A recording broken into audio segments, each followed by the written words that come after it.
No. Pretty Caroline, stone cold stunner. She was a winner, started working at the dine. Serves this up her mind to count your blessings, 'cause it's talent fair, talent fair. Put you down and leave you there, don't make them scared. Yeah, it's the ugly truth. How they coming for you. Yeah, yeah, no. Don't you think you're better off where the neighbors don't stare? Maybe you're wanted, looking good for the movie screens, living in make-believe, hoping your wishes get granted. I know you never giving up unless it's real. A slippery slope, it's not enough to please you. Pretty Caroline, stone cold stunner. She was a winner, started working at the dine. Serves this up her mind to count your blessings, 'cause it's talent fair, talent fair. Put you down and leave you there, don't make them scared. Yeah, that's the ugly truth. How they coming for you. Yeah, yeah, let's go. It's the missed opportunity train. It only comes on a very blue moon. Think twice, and you missed it again. Waiting in line for the party to end. Guess you didn't get what they asked for. Not a genie in sight, that reality gets so. There's no point to being careful. Learn the rules of the game before you lose your mental. Pretty Caroline, the stone cold stunner. She was a winner, started working at the dine. It serves as a reminder to count your blessings, 'cause this town ain't fair. They'll put you down and leave you there, don't make them scared. Yeah, that's the ugly truth. How they coming for you. Yeah, yeah, Good morning, everyone out there at Facebook and YouTube land. William Stuart here alongside me is Mr. Ryan Mooningham. And welcome to our Friday morning coverage of WAMO 2022. Thanks for joining us here. It looks like we already got a match going on board one. We'll go ahead and just transfer it right on over there real quick. This is a tied match, 1-1 right now. Just to let you know, these are our Division 12 through 18, I think you said, right, Ryan? Yes, Division 12 through 18 this morning on the morning session.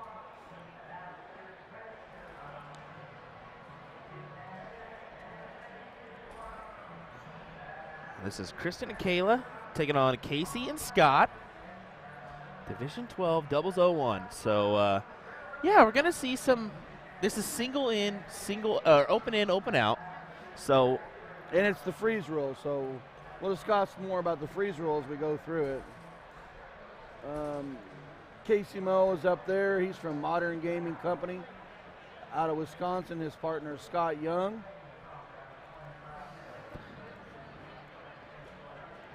And they are taking on Kayla Wall and Kristen Conlon, both from Wisconsin. And they represent Jukebox Larry's Vending Company. So what we'll be seeing this morning is a lot of these, we'll just say it, a little bit of a lower skill level, but that's because that's the unique nature of this event. It's a state tournament, so you're going to have numerous amounts of skill levels involved, not only your upper echelon players, but also some players that may be new to the game, maybe been playing for a while, but maybe they only get to come out once or twice a year to a tournament. Yeah, so, and that's what the showcase is all about. You go to your local league every week, you play your darts, you get yourself ready for a tournament like this. Depending on what division you are in, you've got competition, you prepare for it. This could be the end of the road for some. This could be the halfway point for their season. It's a trip, it's a fun, it's an exciting time for you. Yeah, there's a lot of fun to be had. There's some competitiveness as well, of course, once you start getting into the nitty-gritty parts of the matches. But how about this? We're seeing divisions with 126 plus teams involved. So I think most of them were 126, 127, a couple 128s in there.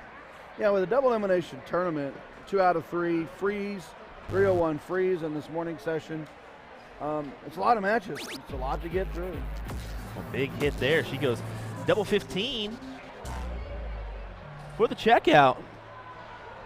Good shots there for her, aka Kristen. And, you know, we see a lot of those double 15s. I think we'll see a lot of that today.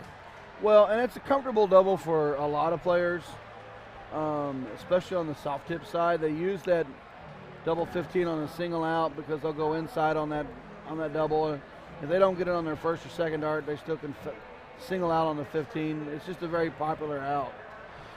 Just to kind of give a glance here at what we got going on, we're going to get rid of our scoreboard here. Yeah, check out the room here. Like I said, lots of individuals here. I should say lots of teams to be more fact. But we got how many? Well, 6 or 7 little sections like this. And I say little. They're not Not little. so little at all. This is just each division's got a minimum of 240 players per division, and there's 6 of those divisions today. That just tells how many dart players are on the floor at this current moment. And this dome just keeps going and going and going. Like I said, there's a plethora amount of people, just a ton. And this is just half of the people. I mean, we have a whole nother level of play coming starting at 4 p.m. this evening. We'll see those upper echelon players, those upper divisions.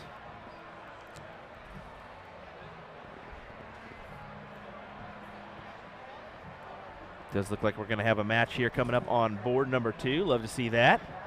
So we'll get prepared for that one in the background. But definitely thanks for joining us here, folks. We'll give you a little schedule play of what we've seen so far. Wednesday was doubles cricket. Yesterday we had singles 0-1. Today is doubles 0-1. Tomorrow's the start of that team event. Really excited for that one. And then Sunday, team event finals. So Yeah, really looking forward to it. This is definitely an exciting week for WAMO. It's what they all got ready for this year. They all want their state titles. League play builds right up to this.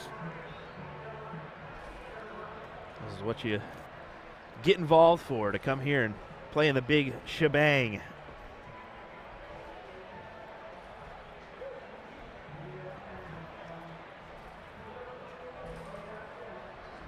All right, we're getting players here for this match. It's Pesh and Seeger and Holt and Mitz.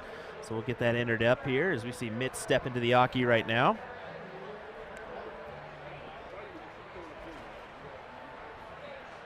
There's Mr. Mitz.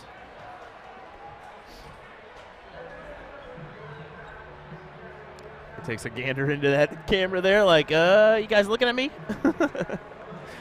All right, we'll get set up for this match. Excited to have some action here for you folks today. Thanks for joining us. Let us know where you're tuning in from in the chat. We definitely appreciate that. We definitely appreciate you viewing, too. That means a lot. We've had some insane viewers over the last couple days. We had 20,000 to be exact, just over 20,000 from our 6 hours of coverage on Wednesday. And then, about 5 hours last night after we got our internet resolved and restored.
All right, it looks like we're already completed our diddle. We're about ready to go here with this match on board number 2. For those that are following along on CompuSport, we are streaming boards 1 and 2 here. Looks like this is division number 12 once again. Liking this Hawaiian shirt that we're seeing here, mixed with the hockey hat. What a combo! A little cold mixed with a little heat. We got Adam Holtz taking on Brian Mitz from Illinois. They represent Ideal Amusement Incorporated. We got Chris Pitched and Jesse Sager from Wisconsin, Mid-State Amusements Games Incorporated. Great stuff. Thank you, Ryan. Appreciate that. On top of it today, helping us out with some feeds from CompuSport. Holt does stand over on that right-hand side of the Yaki. Oh, I think this gentleman does the same here. So we'll kind of adjust our player cam just a little bit to accommodate. Big shout out to WAMO for having us out. Also, we want to give a big shout out to usadartsproduction. Definitely appreciate them. Playing 301 doubles. Freeze rule, open in, open out. Freeze happens when your score is higher than your opponent's 2 combined scores. That way your partner won't be able to go out. You'll freeze them. So we'll talk more about that as the day progresses on how that freeze will can be both strategy and a hindrance. Looks like we got Steve Hilger chiming in. Elliot Milk hanging out as well. Elliot, I believe, is from the South Dakota area. Idaho Falls for Dennis. Of course, Steve Hilger trying to throw another barn burner of a name at me from Wisconsin. I ain't even going to attempt. Well, I will. Ashwaubenon? I don't know. Nope. Just nope. Rick Haskins from Green Springs, Ohio. Appreciate everybody chiming in. We definitely appreciate it. Nice little low ton there for Adam Holt to get himself set up for the out.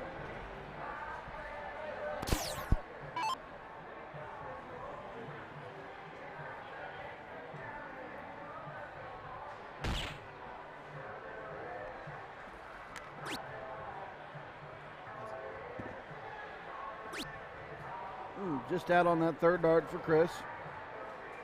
Mitz will want to come up and put as much score as he can to give Adam a chance at the out.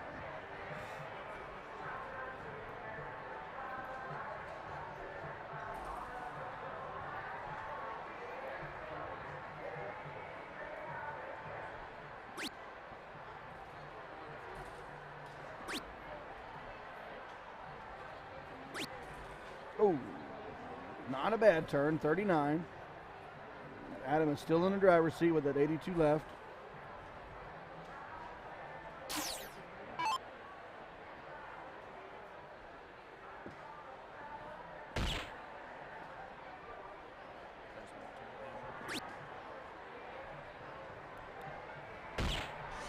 Jesse converting on that last dart bowl. Nice low ton there for him, 113. Adam going to need a little bit of help from Brian, though. No, Adam can take it out because of the freeze rule. So Chris and Jesse are well above Brian's amount, so he can take it out. Fat 16 to win the match, win the leg. Oh, he just missed it. There you go.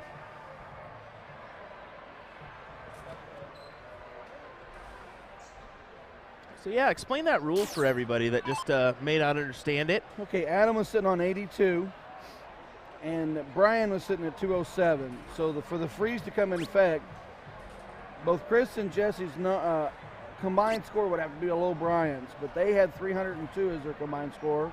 Brian Mitz was sitting at 207, so Adam had the opportunity to take out the 82. So, yeah, that can be a little confusion for some people on that freeze rule, Yep. so glad you Brian will need to go up there Mentioned and it. just score more to keep Adam on the hunt for his 16 out.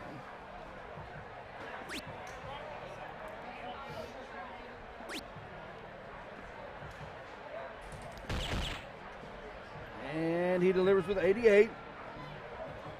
His score is now 119, so there's nothing that Jesse can do here to freeze him, but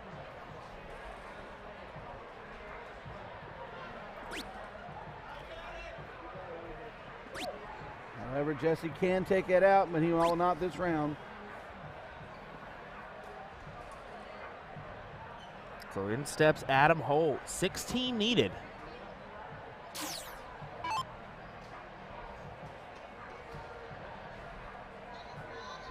Reminder, open out. So just the fat one it needed. That's exactly what he does. First leg. To the advantage of Holt and Mitz. Now, in the doubles freeze, only one of your two players will need to take out the out. You just have to be there for your partner to keep them from being froze, or your partner sets you up, you have to take it out.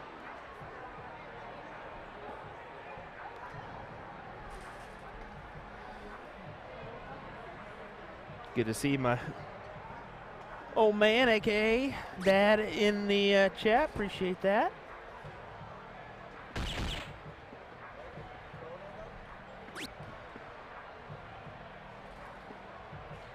Chris opens up with 63.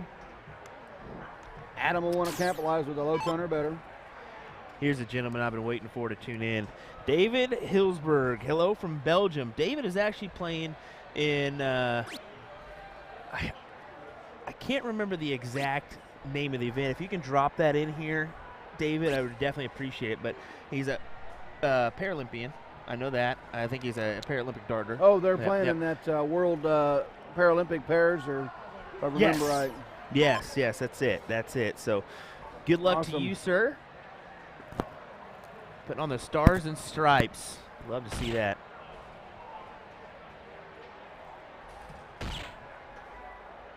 Sager wants one more for a hat trick, and he delivers. Really gets his team a good start on that second leg.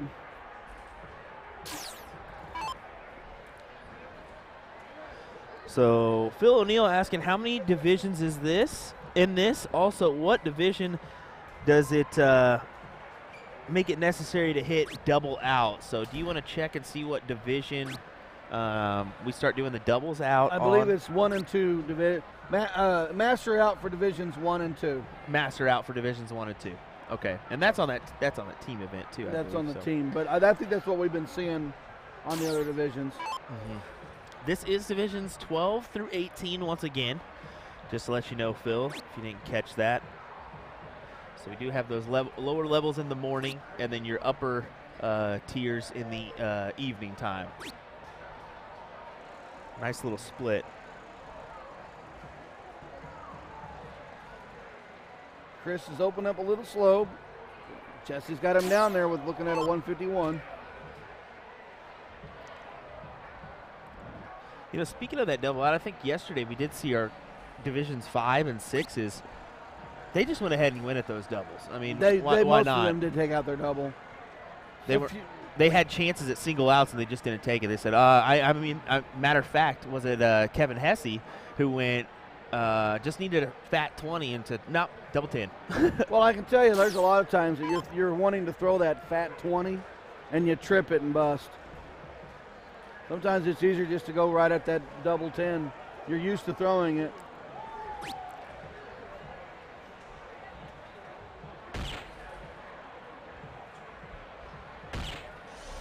That's That's another it. low ton. Distinct elbow out.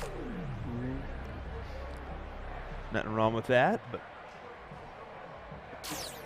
I think we will see some unique throws here on our I mean, you're always going to see unique throws no matter what the division, but people that are just kind of starting to rise through the ranks here. Well, you know, as you develop in this game, you develop your own style, your own way to throw, and you score what's comfortable for you. Ryan Mitz records a low ton, 114 to help his team.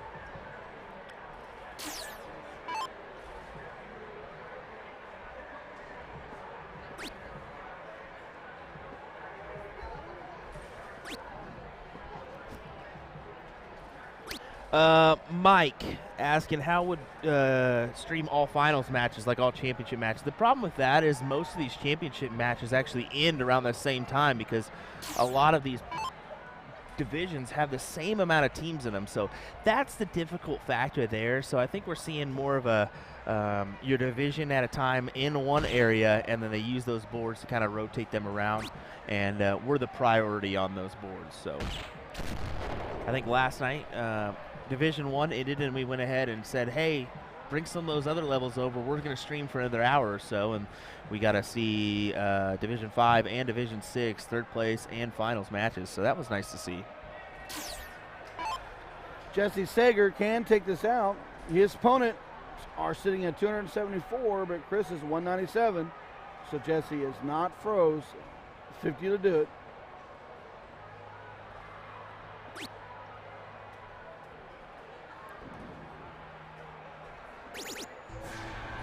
And he does it with a trip 12. So we have a 1-1 score. Just to remind everybody that Cork to see who goes first on leg 1. Loser will start leg 2. And here on the third leg, they will cork to see who goes first.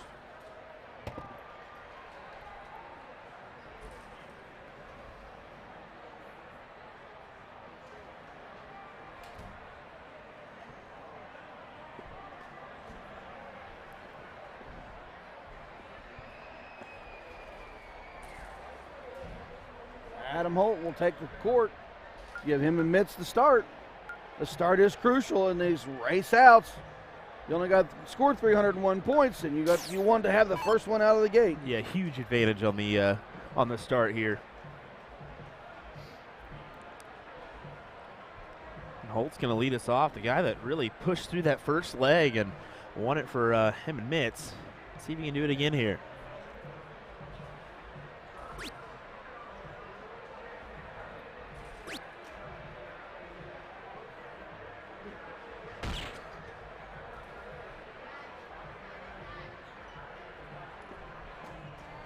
Holt scores 68, give him a start.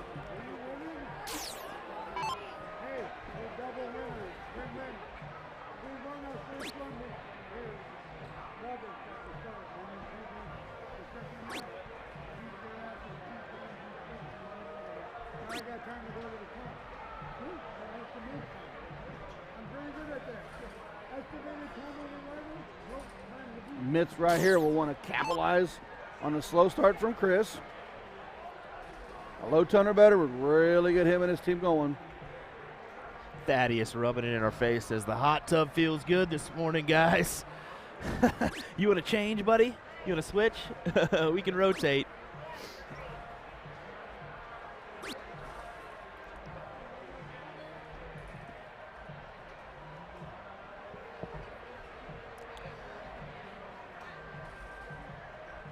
It's the button push. Yeah, we saw that. How many missed buttons have we pushed? Have we missed so far? And that's our first one for the day. So we got to get that. I'd like to know what the tally is, just on the stream alone at the end. How many buttons are missed?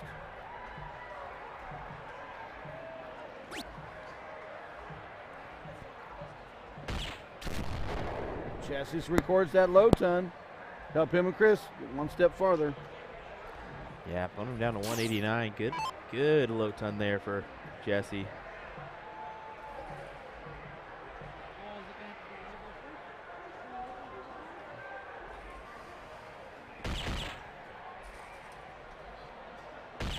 Holt does have a nice sturdy throw. Has that chin up though, just a little bit, which is not a bad play. Maybe forces that dart up there just a little bit more. Yeah, I noticed that if I stand up a little bit more, I'll throw a little more or less rocking. So when I get to leaning forward, my body will rock and will change the direction in flights. So I try to stand up a little bit more to keep myself a little more solid base.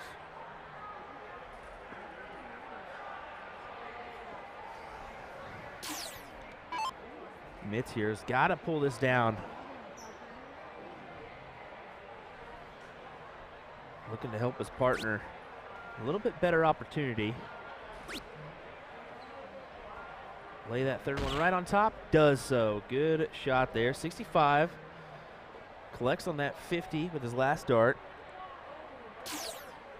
Well, Adam will return for the 114 because he will not be froze.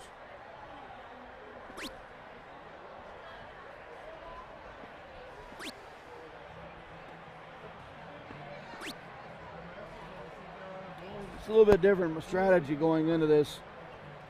Holt will go up there, and you can go bull 14 bull, but when you're playing freeze, I would switch and go bull bull 14.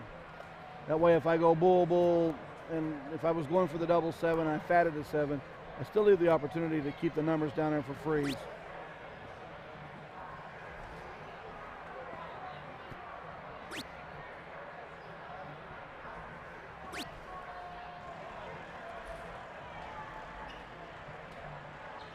Adam would have been wanting a little bit more, I think, there.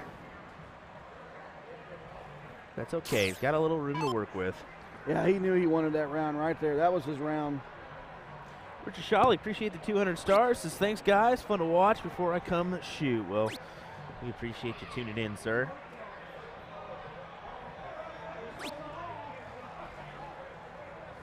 Holt will return.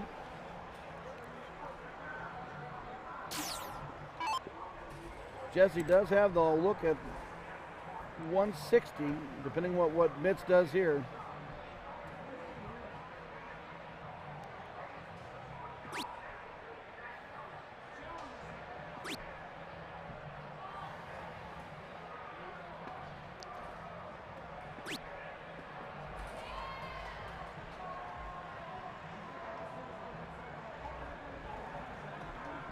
So Jesse does have the opportunity to take a look at this 160, 50-50 for 60.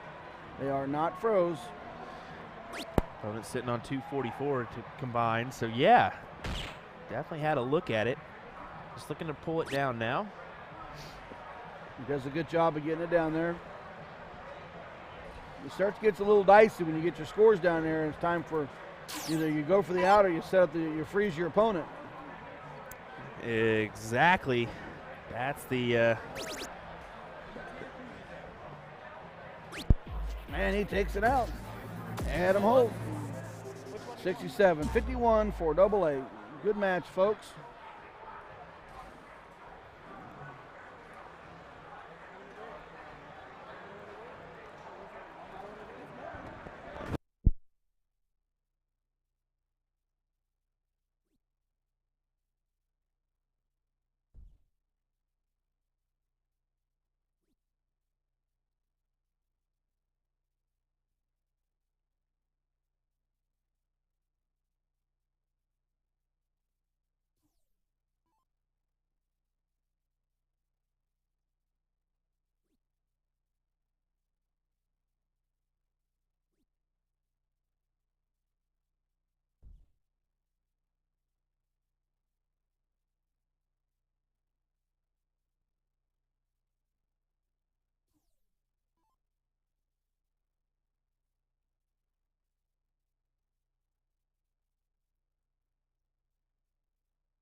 Alrighty, folks, here we go. We're going to pull up our board one information here, so we can see who's playing in this match. Appreciate it, Sean. Who we got here? Hafferman, Gatsky? I think that's right. Gatsky? Derek Hafferman and Joe Gatsky. They will take on Denise and Justin Kraus. Denise and Justin from Wisconsin, Blue Water Amusement. Haverman and Gatsky from Mid-State of Music Games from Wisconsin.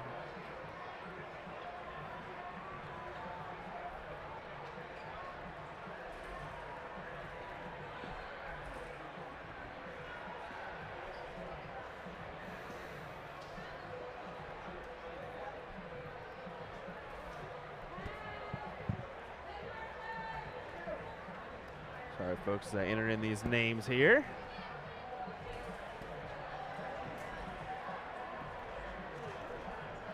Tell you what, it's been nice. A couple people have stopped by the booth, said hello to us. Always love having that one happen. This is game 3, so we're tied 1-1, it looks like. 1-1 match, chasing down that elusive out to win this end this match and move on.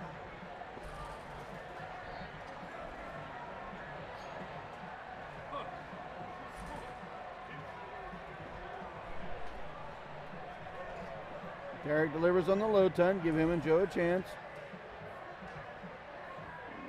Denise is going to need to do some damage here.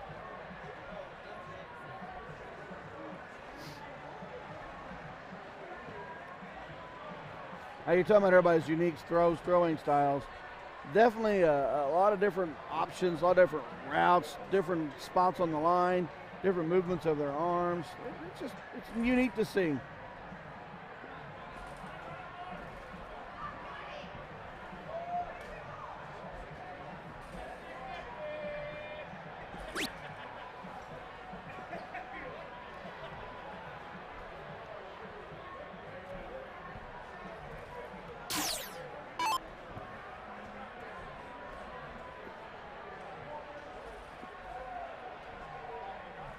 Joe looking at 1-3-2 here. Shakes that one off. Big bull would help.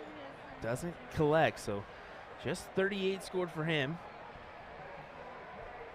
Quick math, 200.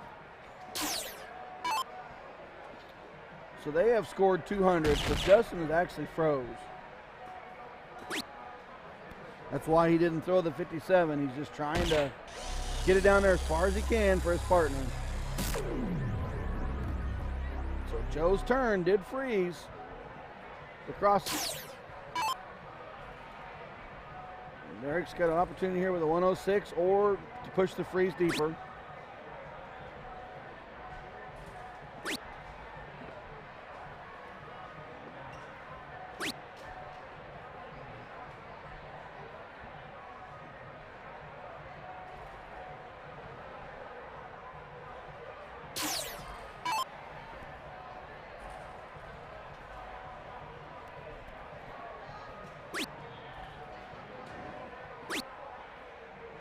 He's looking for a way to help her teammate out here. Unfortunately, that turn will not unfreeze Justin if Joe does not take out this 94. Yeah, so advantage in the hand of Hafferman and Gatz.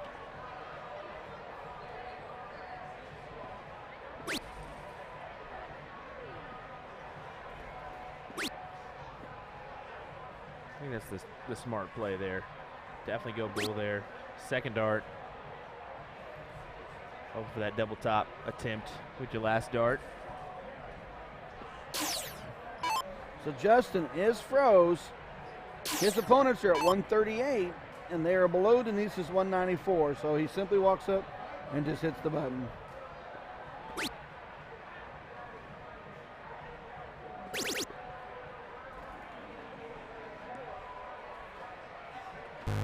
Oh, just outside on the double 13.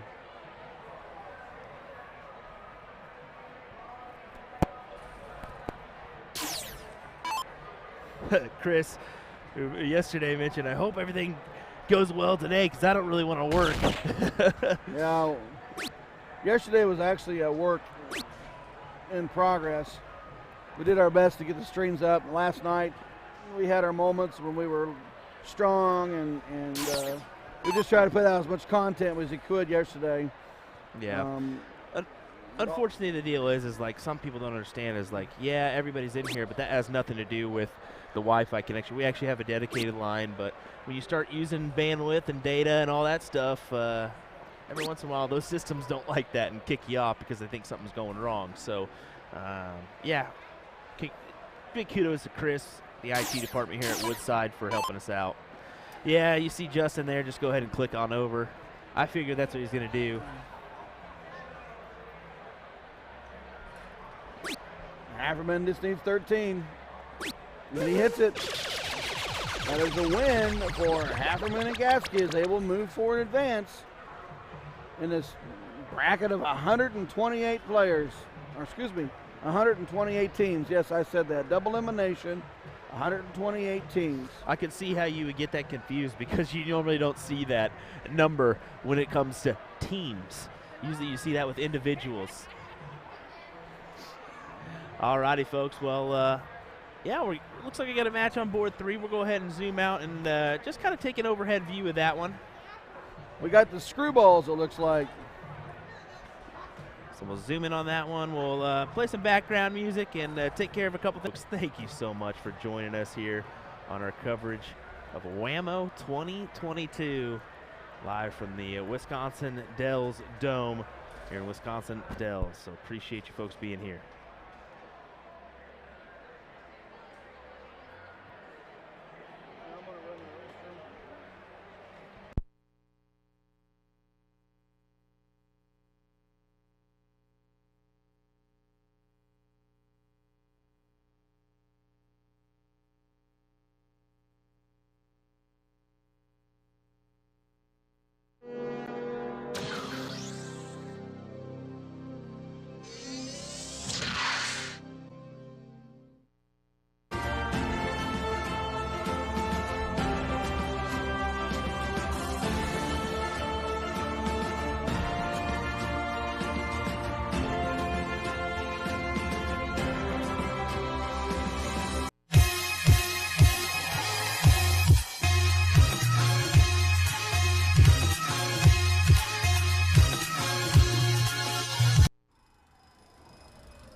All right, everybody. Looks like we're going to have a match coming up on board number 2, so we'll set up for that one here as we'll get our information for these guys in the background. I'll set up our board here, play some tunes just as we get everything situated. Ryan just stepped out for just a moment, grab a water, and he'll be right back.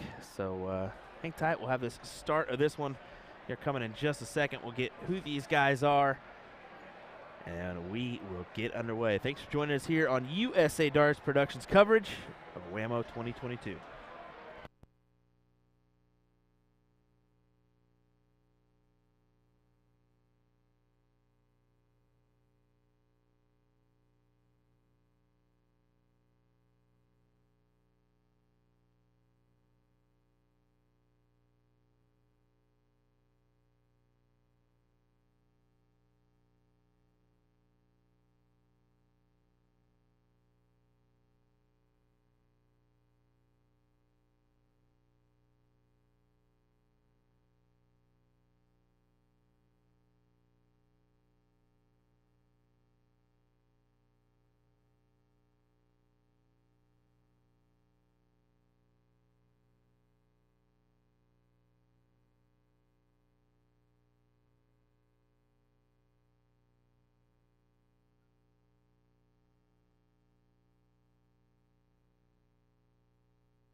think these guys may just have a slight issue loading up the board is what it looks like, possibly. So we're going to go ahead and just take it right back on over to that same match on board number 3, kind of check that one out just in the meantime as these guys get settled in. And I mean, we could be just doing this here in a second and for no reason at all, as they may be just getting ready to go here in just a second. But yeah, we're just going to take an overhead shot here so we can kind of see what's going on with this other board as well. There we go. Focus that up for you folks. Has the Screwballs team there. And we'll zoom out just a touch so we can kind of keep an eye on those.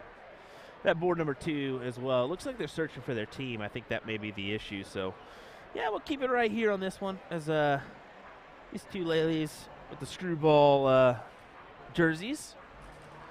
See if I can get some info on these ladies and this match here. Let me see if I can find it. Board number 3. Once again, folks, if you're wanting to follow along, you can follow along on CompuSport. You got an app, or you can go online to check that one out.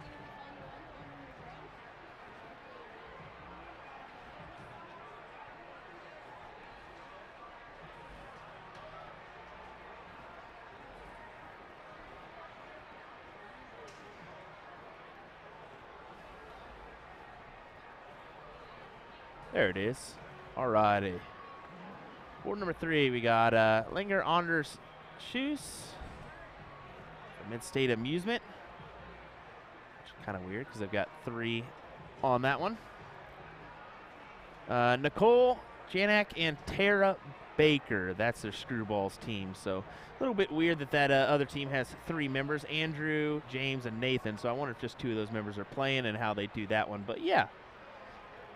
There's those players on board number 3. So waiting on board number 2 to kind of kick over. Does look like board number 1 is getting going as well. So should have a little dual threat match. Yeah, somebody from the G3 system or servers is coming on over to help these gentlemen. Maybe just just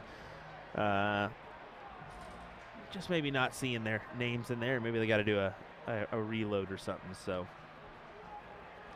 give us 1 second.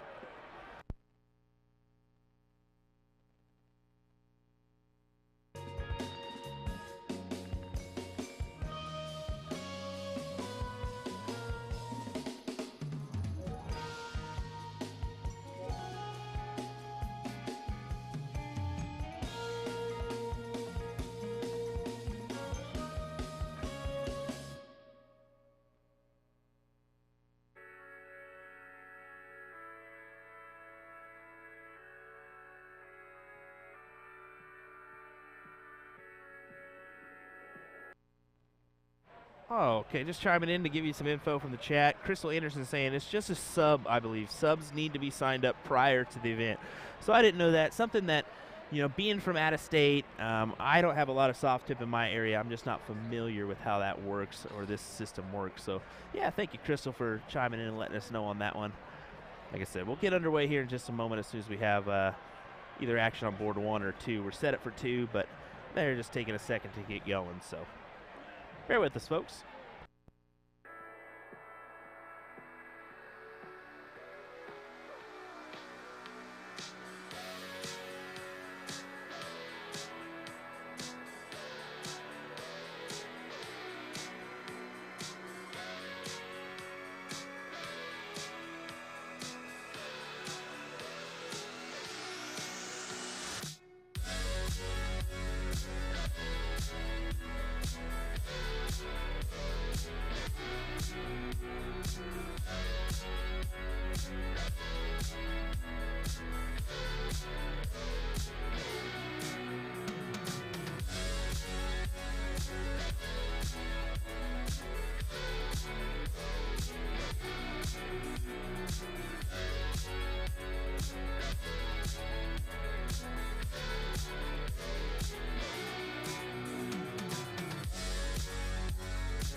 All righty, I just hopped out there to see what was going on. I asked the Arachnid gentleman, hey, everything good? And he said, yeah, they're just going to have to put in their names manually. Unfortunately, it just wasn't showing up on the system. Maybe just a hiccup or something. So that's what we're experiencing on this board number 2. So in the meantime, we cut it on over to this board number 3 to at least give you some action. Some action is better than no action. It looks like these guys are raring to go now. So let's go ahead and get set on up. We'll get our cameras situated the way they should be as we're in for another go of doubles 01 from division numero 12.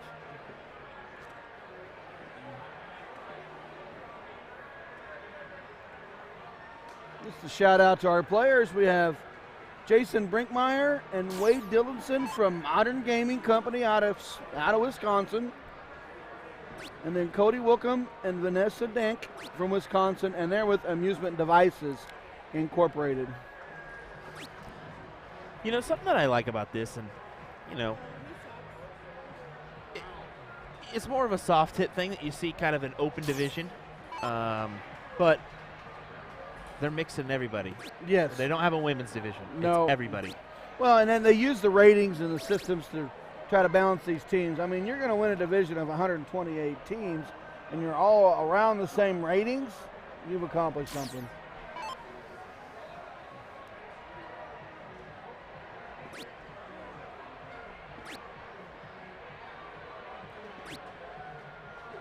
One thing I've heard the buzz just in and out of the crowds is how they're playing well, or they've just not showed their potential yet, or that last match I shot lights out.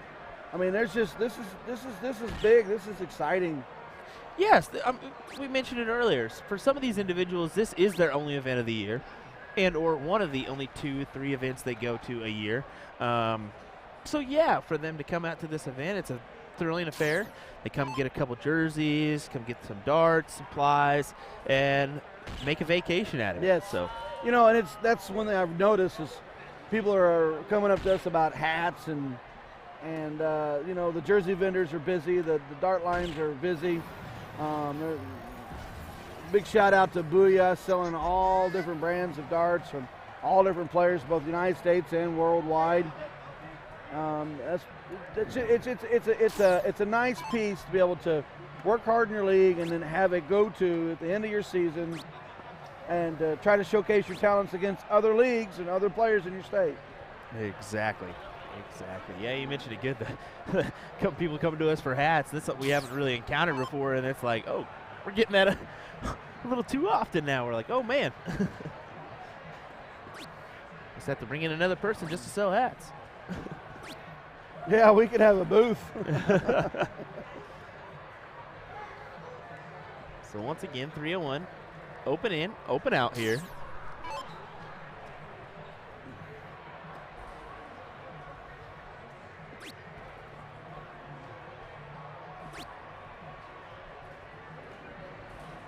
If you have not hit that like and follow button, do so, folks. Hit that notification bell to inform you whenever we go live.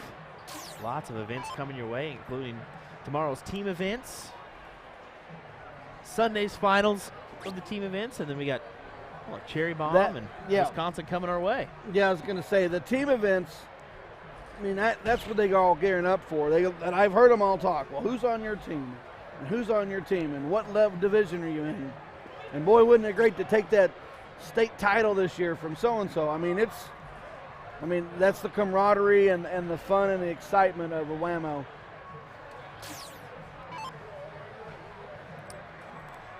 Vanessa here. Got to do a number.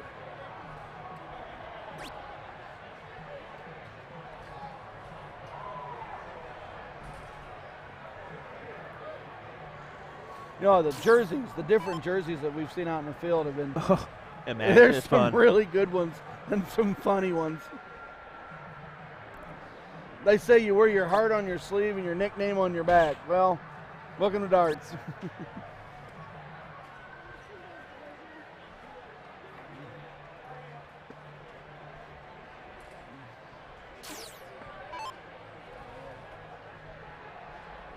Here's Cody. Nice start. Look at this. Just outside on that hat trick. He didn't fall through all the way with that last dart. Maybe just a little half action there, but that's all right. Wade can take this 44 out. He is not frozen.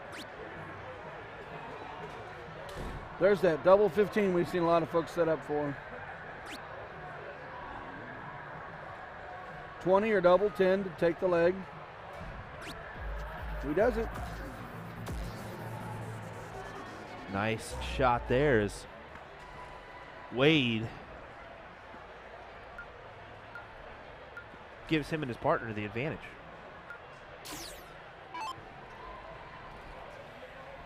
If you're just joining us, they do cork to see who goes first. The loser of leg 1 will start leg 2.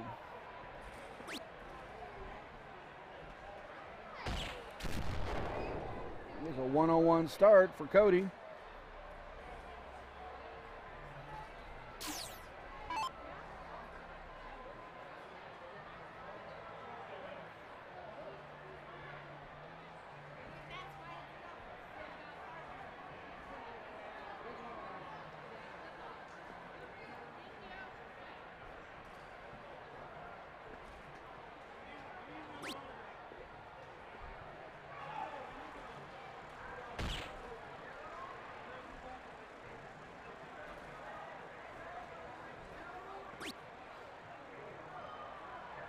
.86 on the turn for Wade, almost that low ton level to answer Cody's start.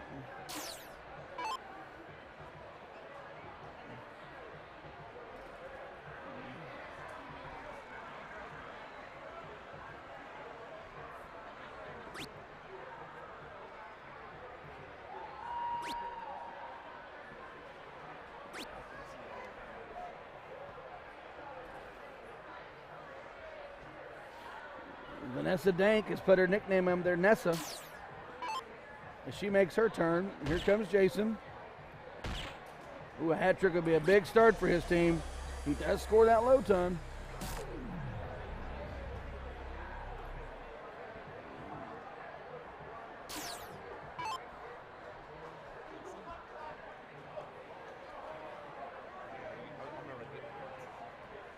Big turn right here for Cody. He needs a low ton or better to really start putting pressure on the other team.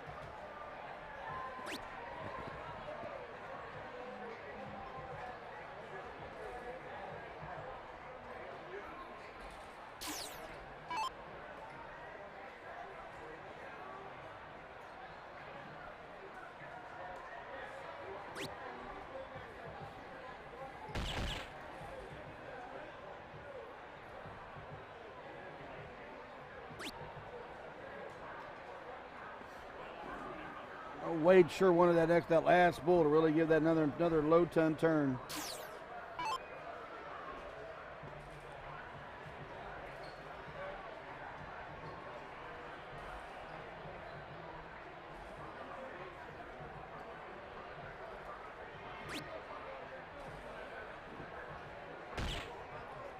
Here comes Nessa.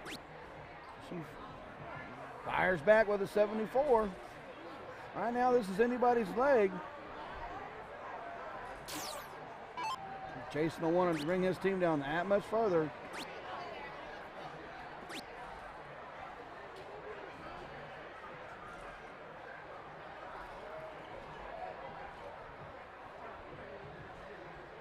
Cody and Nessa discussing some strategy. This is a doubles event, even though you're only scoring on your one line. You got to work together on this.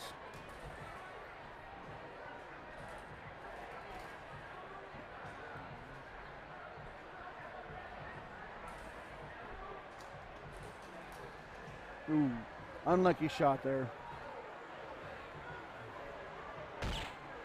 Unfortunately, didn't register for Cody. He will have to push the button.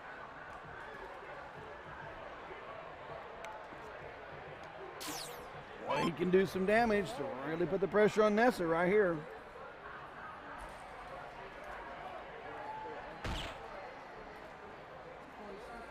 50 for 54, and he can take the leg and the match. 54 to finish.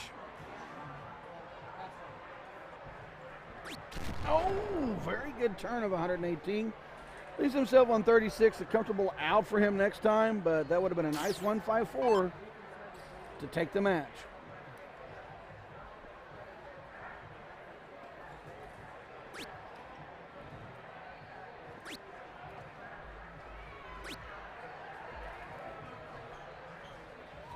Nessa only is able to get 38 that round.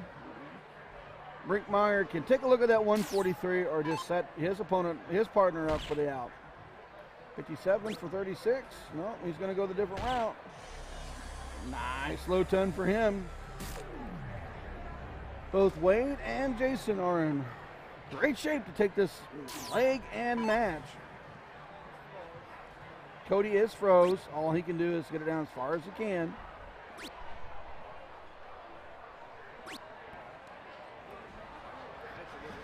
Sorry about that, Ryan. Had to change it to my spectacles.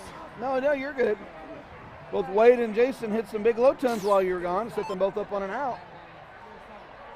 Throws out the other team. Been a good match. 32, 16 and 16.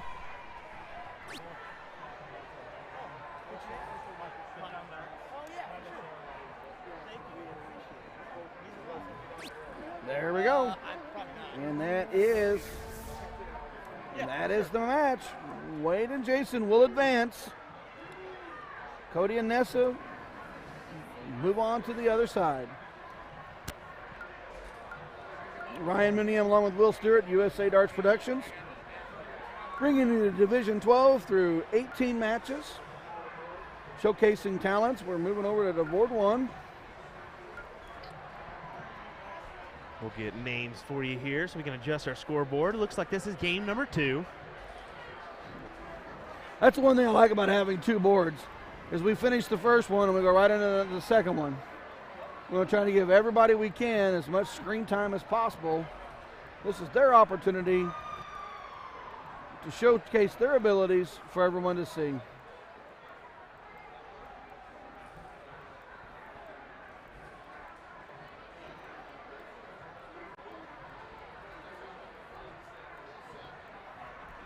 Bear with us as we dig through 128 teams on CompuSport.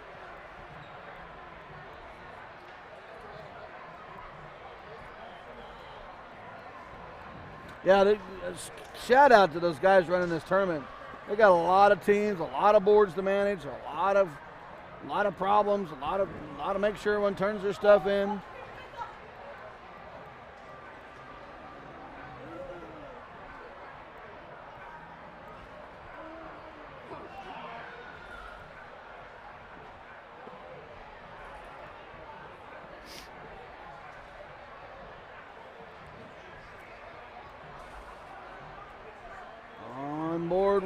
We've got Todd Rosenstein and Vince Surex.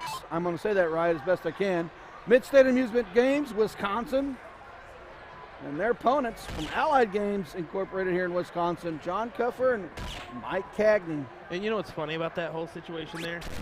Is we're just so not used to having names up on the screen that we could have just looked right here and figured it out ourselves. Yeah, but well, you know, the greatest thing about CompuSport is I'm going to see who the vendors are. I'm going to see where they're from, what their hometowns are, stuff like that. I mean, they're representing their home bars, their home leagues, their home vendors.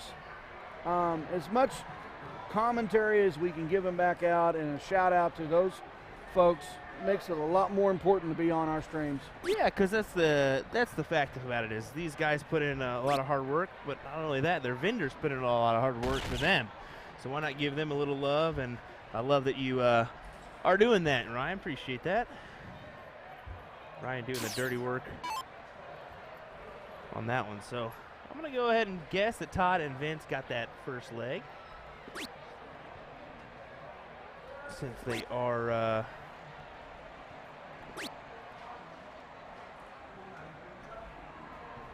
going second.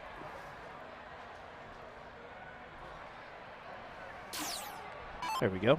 Cagney will need to place a low ton in there to keep his team from being froze. one more for the Hattie. Let's see a bunny. Oh, and just out. Good shots, Mike.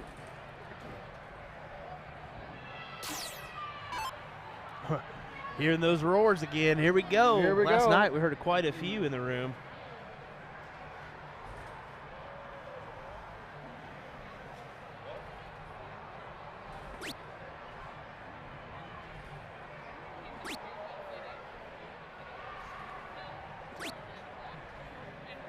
Tough turn there for Vince. He is at 117. John can take this 118 out, or, if necessary, set up a freeze.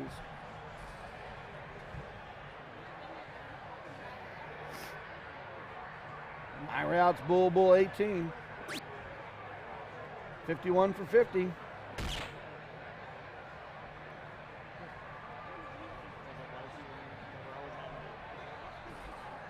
Pressure's on. Certainly is. Oh, just pulled it. He wanted that one. He wanted that. Tell by that emotion afterwards. He was really gunning for it. And unfortunately, falls into the neighbor there.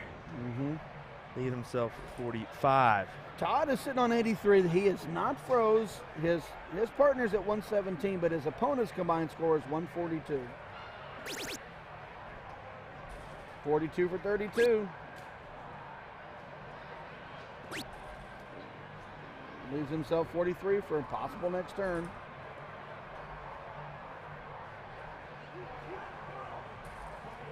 At this point in the game right now, any one of these guys could take it out. Cagney is not froze. 57 for 40 would take this leg. Just got to go bull here, don't you? I would go bull here. He does it, leaves himself 18. So that was a strategy shot there. If you would have went 18 to left yourself bull, you take away an opportunity to possibly freeze. Vince can take this leg out, but if he has a slow turn, he could freeze his partner. Good hit there. 17 for bull. Oh, and just out. And that was the right turn. I mean, you could have went bull, and then at the 17. But it wouldn't have mattered what he would have left. I don't think he would have been able to freeze his opponent. He has to take the out.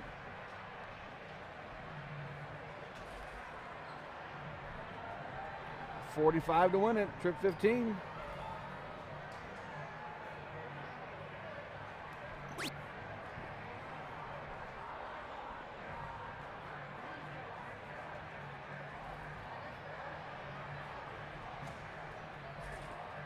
Taking just a second, figuring out how he wants to go about it.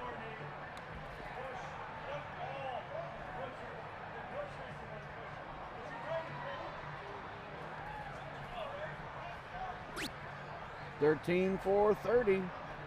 Another person setting up for double 15. There And it he is. hits it. Yeah, like I mentioned earlier, I think we're going to see a lot of those double 15s this morning. It's a typical out for players of this skill level to go with that double 15. They're comfortable with it. Exactly. They just feel a little bit more comfortable with it. So we will see a tie 1-1 here as we head into our last leg decider. This division number 12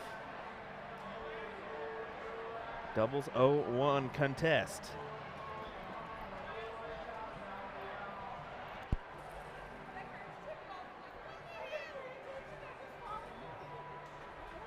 It's 1-1 tie, so they will have to cork. Zio goes first in this next leg. Nice. John puts it right outside the double bull. Todd just misses. So here we go, the deciding leg. 301 doubles with the freeze rule.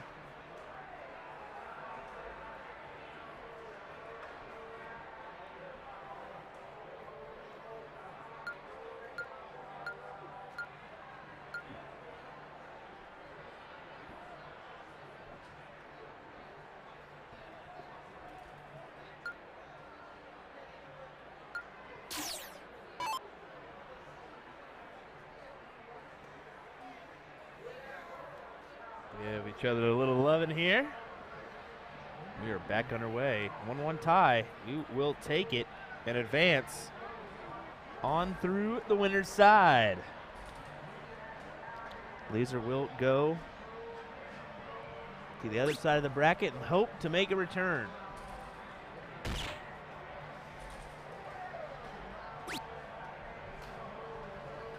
Just out on that third dart. He really wanted that low ton to start.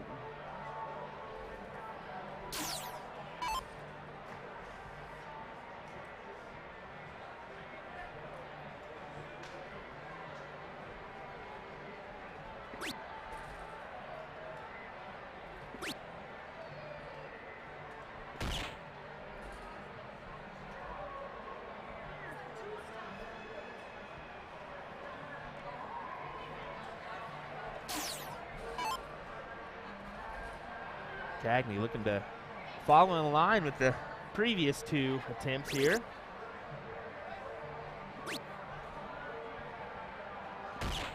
There's a low ton for the start for Vince. Not exactly where we wanted to go with that. For Mike Cagney, pardon me. Oh, you're good. Not exactly where we wanted to go with that first one, but it ended up working out for him. Trip 16's 48 points. I don't care how you chalk it up. That's pretty, that'll work, that's for sure.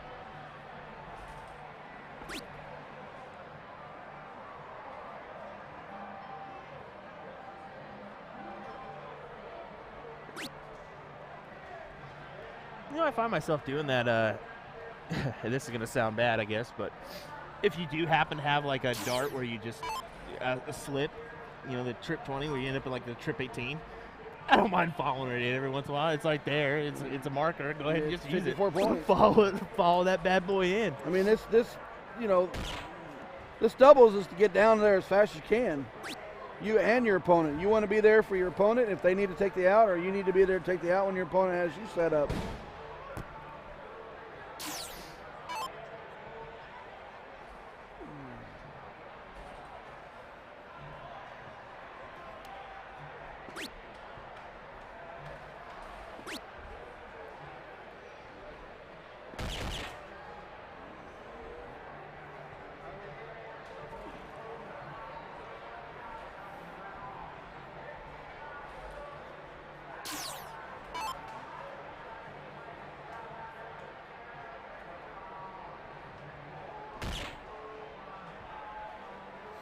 Mike with a big bull to lead off.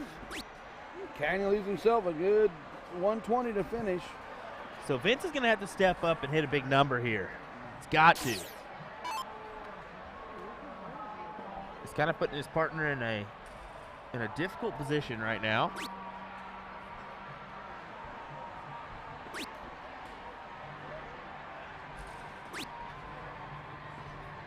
Tough turn there for Vince.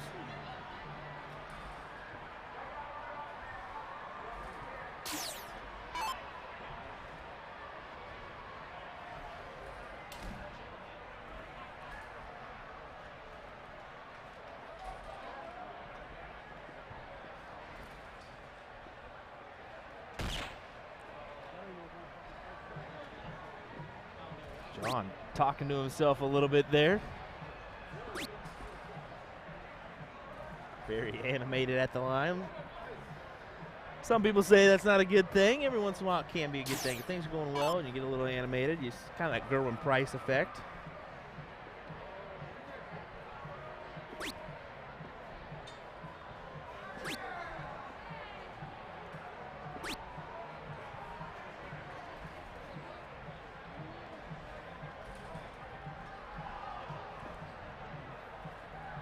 Mike's got the 120 right here. Bull 20. Chris Trinidad tuning in. Hey, Chris, hope you're doing well. Tuning in from Hawaii. I wonder what time it is over there. Kyle Shaw asking about why don't you guys come to Iowa State Darts? We'd love to. They just got to reach out and, you know, you quote that event to do that. And Rick Hensey asking if we're going to be in Chicago. We will not. Bullshooter has their own stream that they do for that. And honestly, my month's a little bit too hectic already, as I'll be headed to the PDC event in New York and then down to Cherry Bomb and back up to Wisconsin. So, yeah. We said 6:30 in the morning. Ooh. I need some coffee for that time in the morning. Yeah. 79 for John. Just out on trip one, 18 for 40. Well, loses himself 42, triple 14 to win it. Oh, just outside.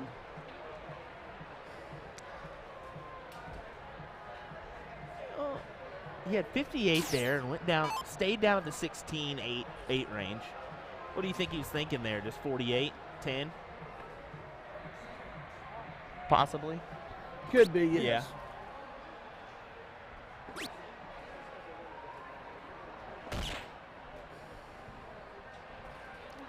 The deal is that they've got a distinct advantage with Vince being back 191. Yeah, they're both froze up. He was just trying to find a comfortable out that he feels can hit. 13 for 30. Yep, here's that double 15 again. There it is. Exit. John and Mike will advance.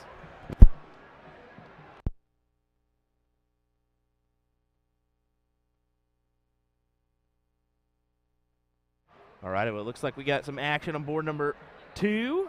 We're just starting out. I just saw a handshake there, so we'll get over to that one here momentarily. I'll find out who's playing, and we'll get that scoreboard updated. Ryan stepped out of the booth just for a second. Chris, yeah, they do. I mean, this is what we're seeing. We're seeing that division 12 through 18. This is your, no offense, lower divisions. So, yeah, you're going to see some more unconventional outs. A little reliance on that double 15 as we see a lot of those lower level players do in soft tip. Just kind of, I don't know what it is. I guess it's just the opposite side of that double 16. I don't know. Maybe a right-handed player likes it a little bit more.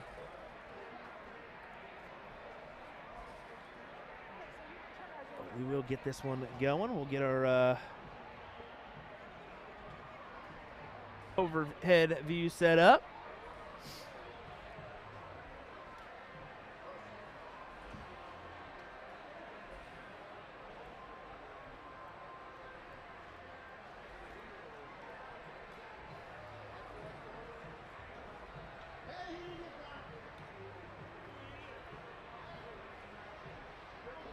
Not sure if we've quite loaded on that screen yet or not. But we do have team names here, so we'll go ahead and enter that in. We'll let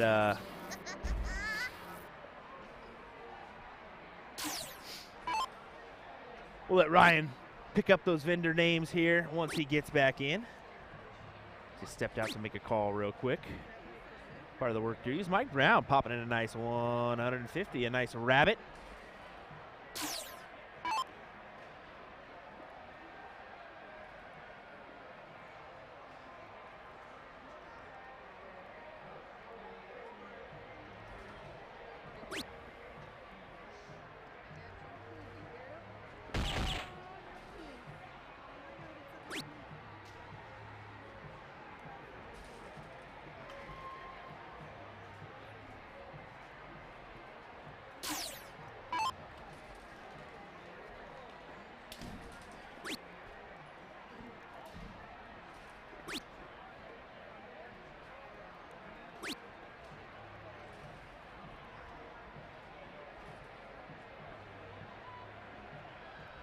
All right, there we go, folks. Sorry about that. Wanted to make sure I got those names in there correct.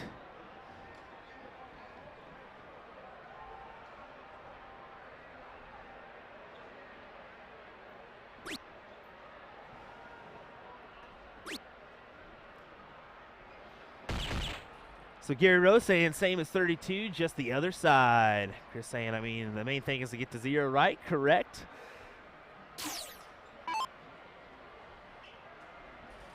Double 15, best double on the board.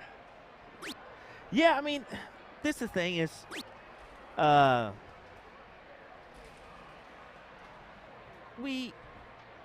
some people don't like that route on the double 15. I mean, some people are picky, and that's not the right way to set that up. Well, at this level, they are learning, they're developing their skill level to better get down the board. If they feel comfortable with that out, gets him to 0. I like what Chris said. Exactly. Let us know where you're tuning in from. If you have not, give us a like and a follow as well. We appreciate that. If you feel so inclined, share this around to your friends. Let them know we're live for WAMO 2022 here from the Dells Dome in Wisconsin Dells. This town's pretty cool, I must say. Being from the Midwest, I consider it like a Branson or Ozarks. It's ungulated, a lot of hills, a lot of resort areas, a lot of water parks. Water park capital of the world, I guess. So, yeah. I think it would be a nice visit for me, the wife, and the kiddo to come up here. I think maybe you should too. Kevin Schmitz tuning in from the job. Love that. We've had quite a few people tuning in from getting a little midweek break from their work. I guess Friday break from their work. Nice low ton. Digging the Hawaiian shirts from these two. Chris and Jesse rolling with it. Scott from Northwest Indiana. Mary Beth Collins tuning in from Fort Wayne, Indiana. Hey, Mary Beth, hope you're doing well. Pleasure to meet you at NDA this year. Yeah, that is the issue, Gary. Only issue with that is the hitting that single 5. It does leave you with a bad deal, but the comfortable thing for them is this is a 301 open in, open out format. So if they did have 2 darts at it, hit that single, they can just pop in another one and still get the win. But we are seeing even at this level, we're seeing a go for the double kind of mentality. We saw it last night in Division 5 and Division 6 as well, where they were going at the at that double instead of even going for the single 20 for a checkout attempt, even with 1 dart in hand. So good to see that. Unfortunate dart there for him as he bust. So we see some birdies go across the screen. Sorry for that one.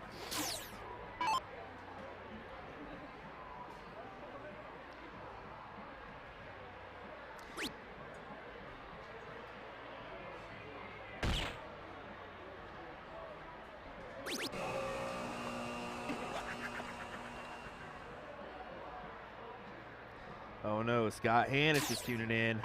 Uh-oh. Hi, it's Michelle from Brian and Michelle's Old Mill Bar and Grill, and folks, I have no idea how to say that, and I'm sorry, Michelle, what town that is. Just being unfamiliar with this area, but yeah, thanks for tuning in.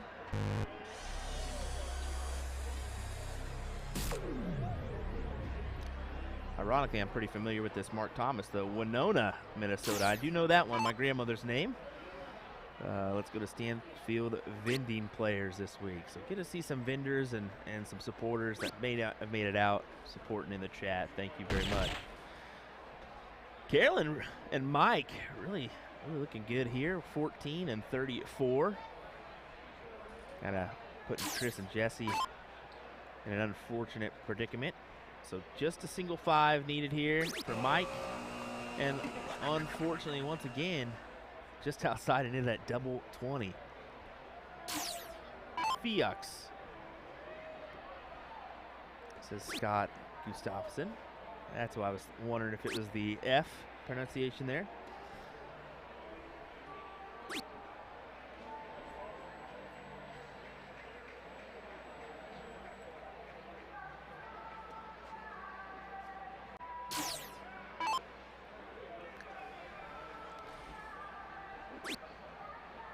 Well, not a bad miss. Got a double 16 inside, so that's going to leave her double 8. She's like, you might as well get it now. Drop dart falls over as she goes over to the 18. I forgot that it was single out. My apologies on that. I'm used to the double out and the master out myself. Cole saying, what's up, Will? Loving the streams. Well, thank you for tuning in. Yeah, a little bit new format for us. We got the nice new scoreboard and our new layout here for soft tip. Just kind of flows a little bit better with the game screen being underneath the board. Yeah, I'm liking it. I think we'll stick with it for our next soft tip tournaments. We hope you guys do at home. Let us know what you think. Scott saying single out, Will. Go get Ryan already. Yeah, I need to. I need to. He's will be back momentarily as he's making a work call. We all get those from time to time. Mike Brown. His partner Carolyn taking that first leg. Pop that on our scoreboard here.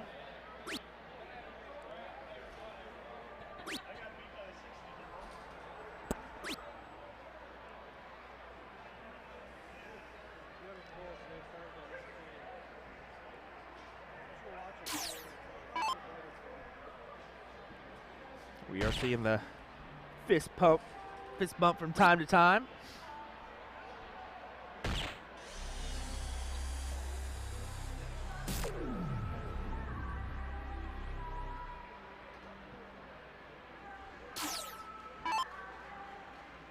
Scott saying, all right, going back to the PGA Championship. I can't blame you there. If I wasn't up here, I'd be down there.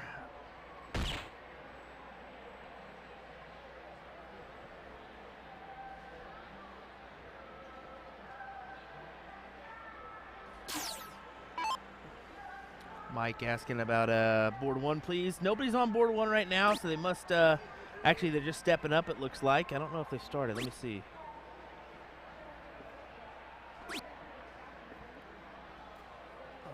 No, doesn't look like they've started. So they're just getting their warm-ups in, so we'll have time to bump on over to that match right after this one concludes. So that's what we'll aim to do.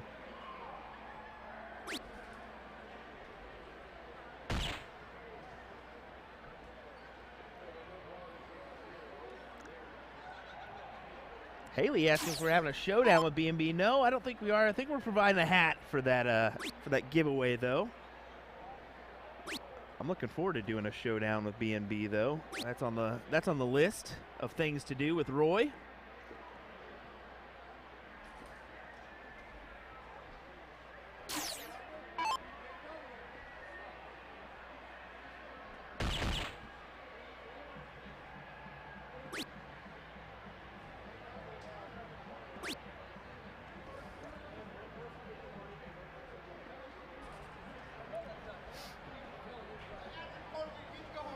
See what Carolyn can step up and do here. Needs to find a big number. Didn't find much on that first go around. That's certainly okay. Not every time to the board is going to be the best go around for this division.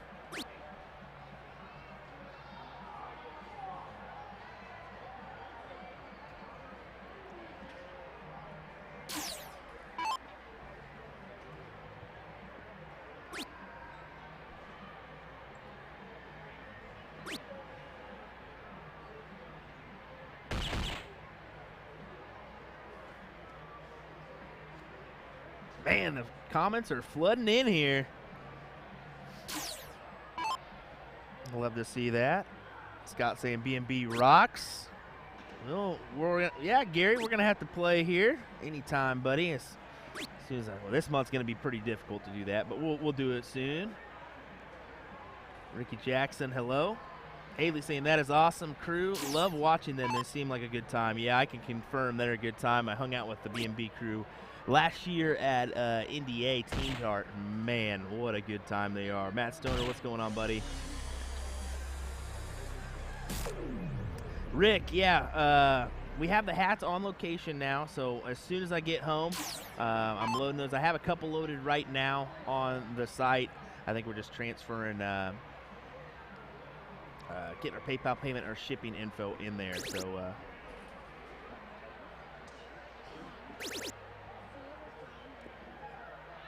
I'll be messaging you when I get home, Rick. How about that, buddy? Told you I'd give you first goes. I got them ready for you. Speaking of, if you're at WAMO, come by the booth, say hello. Right as you walk in the entrance, we're in the black curtained area. Stop on by, grab yourself a hat, patch, or koozie. Or just stop on by, say hey. We love that as well. Had a lot of people already stop by and comment on the CSC Challenger Series, talk to Ryan just about some darts, leagues they played in. Good stuff. Mike Brown, 109 here. 97 left. Goes Fat Bull. Yeah. Don't know if he liked that one. I think he didn't quite think that one out before he did it. But hey, that's a big help there. Goes down, pulls him down to the 2. Yeah, sorry, Ryan. I messed that one up on you, buddy. That's team division.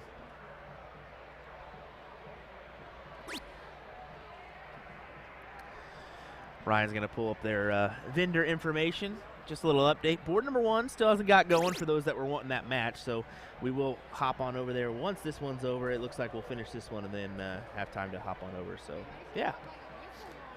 The more action, the better. That's what we're trying to do here, and that's why we're here this morning, too. We want to give these lower levels a little loving as well.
And that concludes that match. I apologize. We have people come in and we take time and stop and talk and give everyone the attention that they've asked for. And we'll be moving on to our next match. Ryan Muniam along with Will Stuart, USA Darts Productions, and WAMO in the morning session of the doubles 0-1 freeze.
All right, it looks like we got our second team up here. So, yeah, we're getting our information put into our scoreboard here.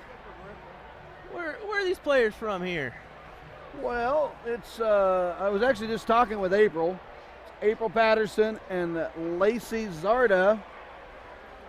Midwest Amusements, I believe they're around the Green Bay area, and I'm in the area. And they will be taking on Aaron Gengler and Keith Stern from Amusement Devices out of Wisconsin as well.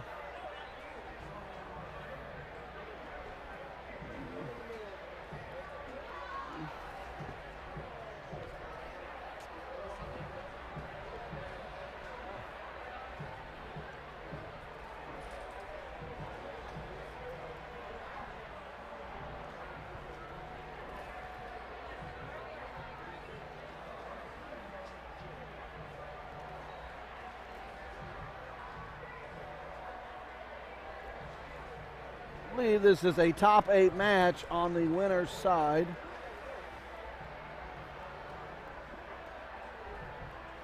It just goes to show you how big this tournament is. 128 entered this division today. Ooh,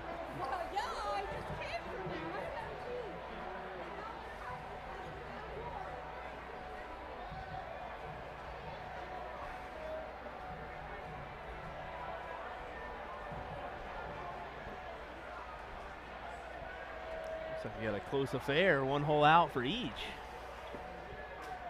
That's a difficult dart right there because that was smack dab in the double, it looked like.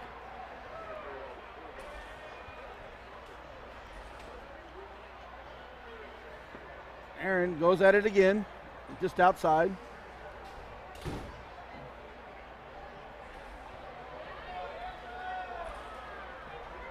Oh, and just underneath for April.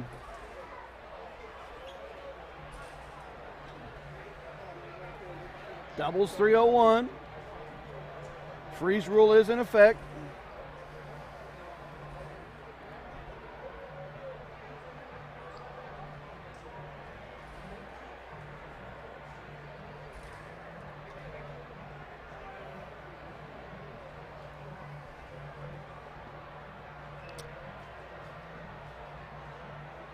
Unique throw over on board 2. Did you see that? Really across the face. Mm-hmm. Yeah. A lot of uniqueness in this room. There's a lot more diversity, a lot more uniqueness than people realize when it comes to this sport. Mm-hmm.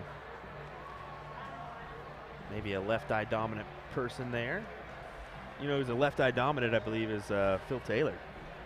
If you look at him, he kind of pulls it back just a little bit to that left-hand side, similar to Bobby George. Well, not so similar because Bobby George did it to a dramatic effect. All right, here we go. Back to our full game screen. Aaron Engler, Keith Stern, April Patterson, Lacey Zarda.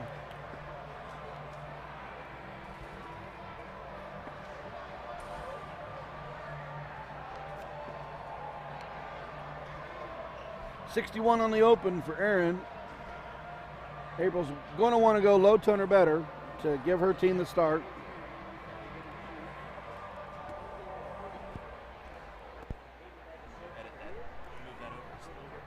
.103 for April.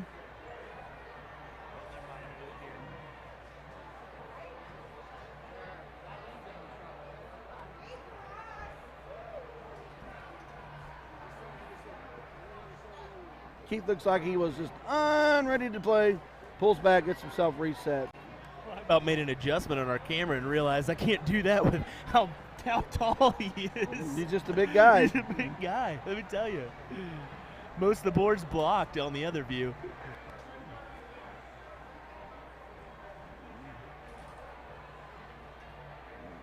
Here comes Lacey.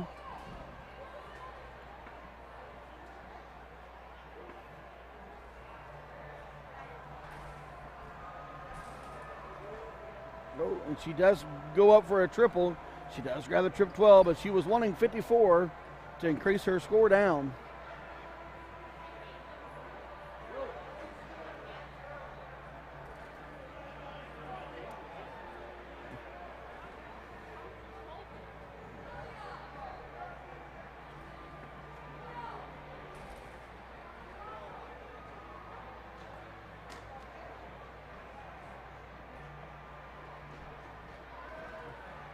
Yeah, that turn action that we were just talking about on Aaron to throw his dart forward. A lot of people will do that. They want to look at the tip to line up that shot, and then they throw it. Here comes April firing right back. Low turner, first turn.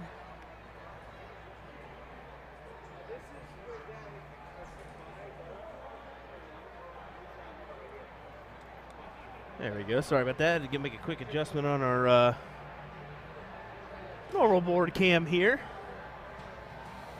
We're going to do it before this gentleman came back up.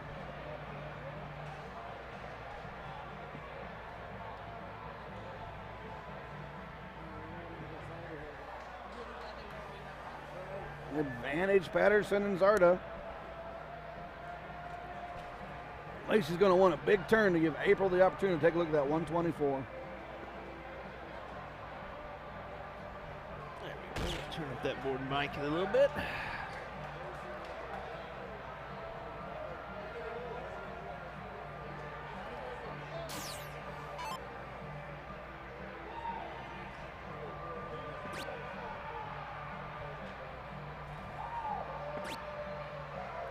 Well, Kyle Anderson there, huh?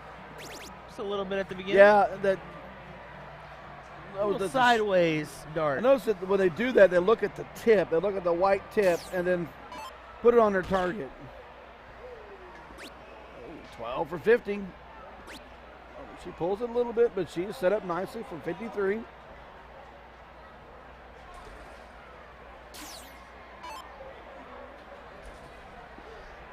Gary Bloom, a.k.a. Skittles, jumping in to give some support.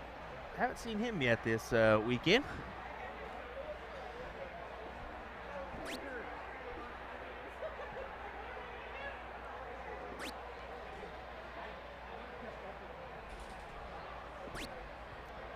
Just out. Still sets up the 170 for Keith.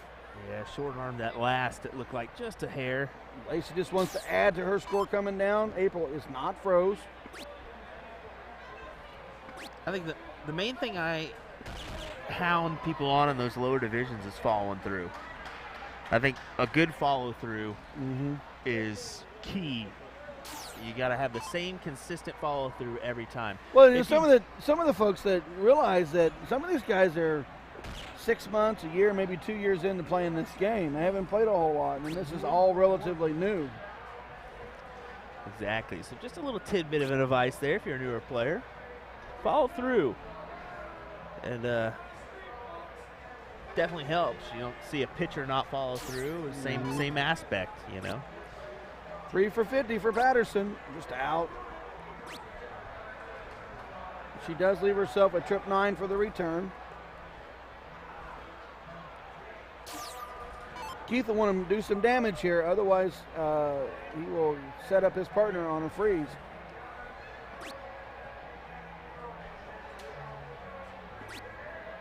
Just hasn't been able to convert on the bull yet.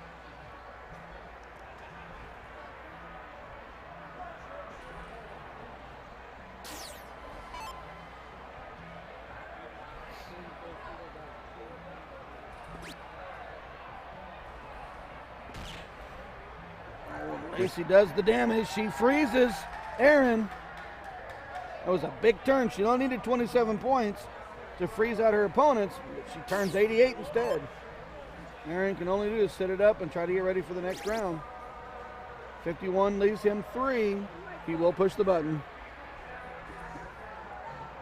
You think April was going to go triple 9, or she'll do a 7-20 or different combinations. But she chased it. 12 and 6. Oh, and just busts it.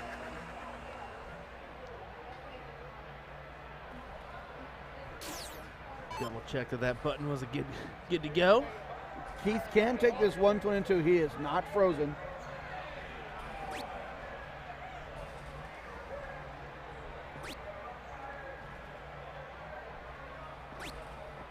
He's himself 95. Lacey can take the 59 right here, or keep that freeze even tougher on their opponents. Oh, she wanted that one. We wanted that one. Yeah, I saw her take a big step forward. think she thought she had it. Aaron is frozen. He will not return to the line. He will push the button. Patterson returns for 27. She went trip 9 last time. Will she do it again? Nope, she goes a different route. And with the single out, she takes game 1 for Zarda and Patterson.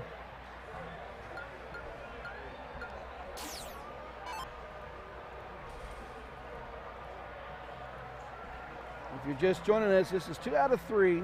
301 doubles freeze. Winner of the court starts leg 1. Loser of leg 1 will start game 2. And if there's a deciding game 3, they will court to see who goes first.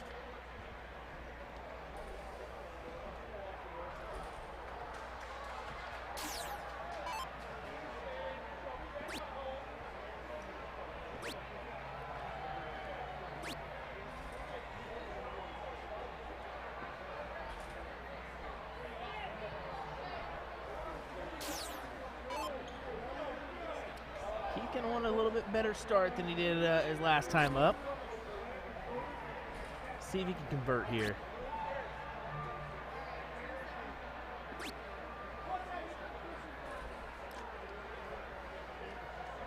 April started the last leg really hot and got down, and then Lacey come right behind her and came smoking at the end. She'll want to give her team a good start right here.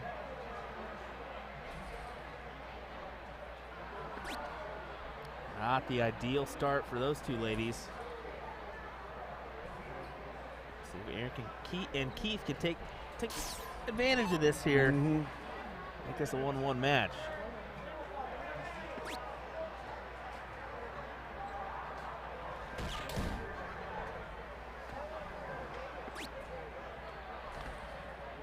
Nice 81 for Aaron. April's going to need to do some damage right here. Low ton or better to really put some pressure on. There's your first 50. Will she get the Hattie? She does it. Here comes the bunny. Big darts, and yes. You see the cheering in the back. These girls have got a following. You do see that big cheer in the back. You even stepped out there and said hello to those two ladies. You know yes, them a little bit. I know April. April and I played triples in Omaha. Aaron comes right back with 3 bulls on the bottom for 150. Keith has been looking for that, and that is what he needed to do. He needed to build some confidence, and that's exactly what he did there. He's going to come up to the line next time with a little bit more comfortability, and this is now an interesting match.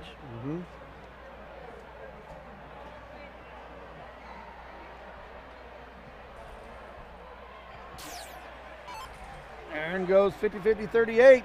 This will be a send it to leg 3 right here. Coming off Keith's big hat trick.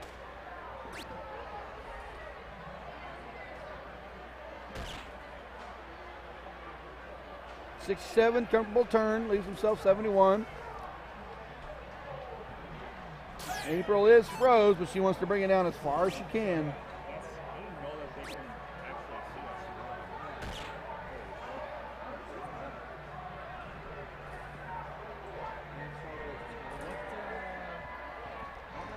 We got a button.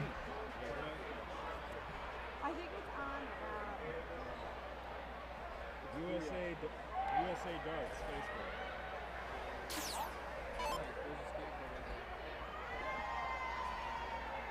Facebook. 55-50 is for Keith. Nice, comfortable out right here.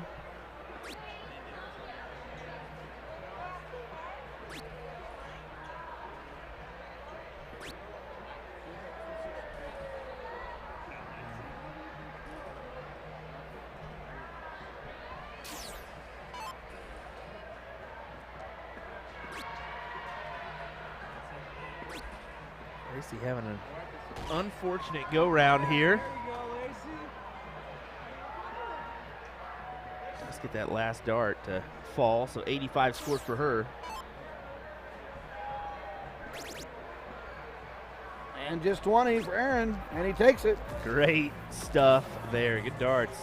Ties it up 1-1, and that was a totally different couple players than we saw in that first leg.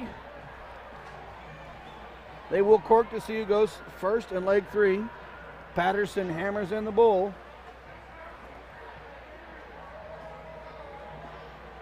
Ooh, are we tied? Looks like they're tied on that. Both players examine to make sure. I mean, this is a winner size bracket match, so everything's on the line. Just out on the double.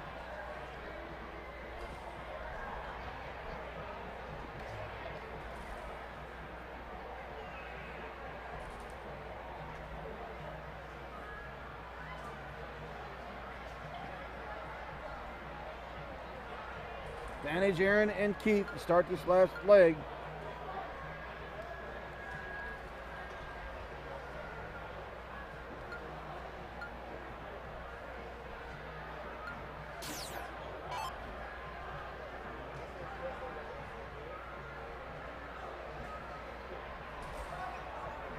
All the players are going to get in their hellos and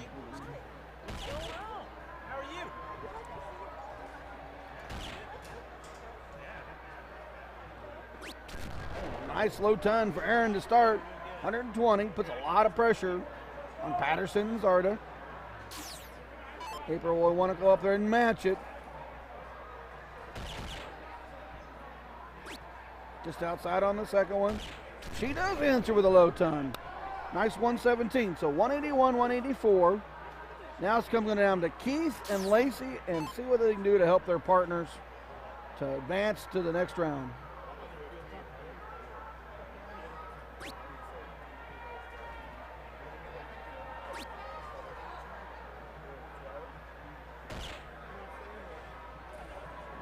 Keith, respectable lady, have to push back.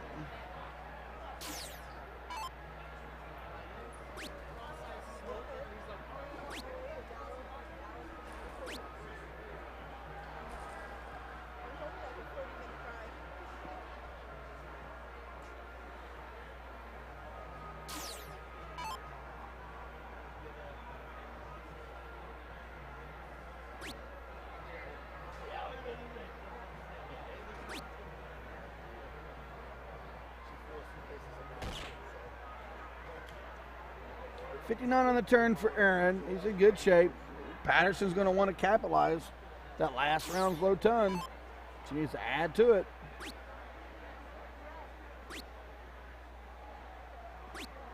Just outside on the third one.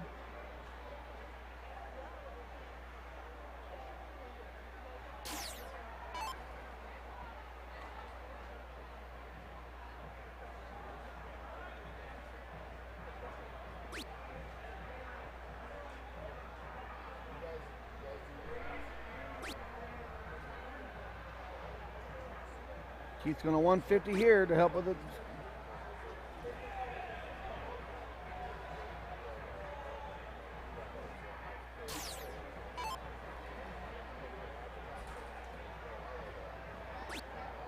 Outside on the first one for Lacey.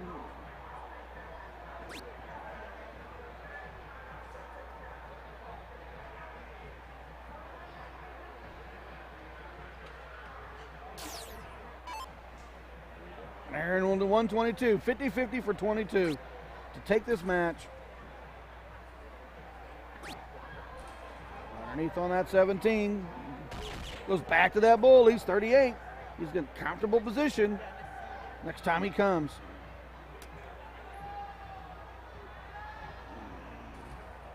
My word, the lovely Joelle Garcia stopped by here and said hello, Miss L Style.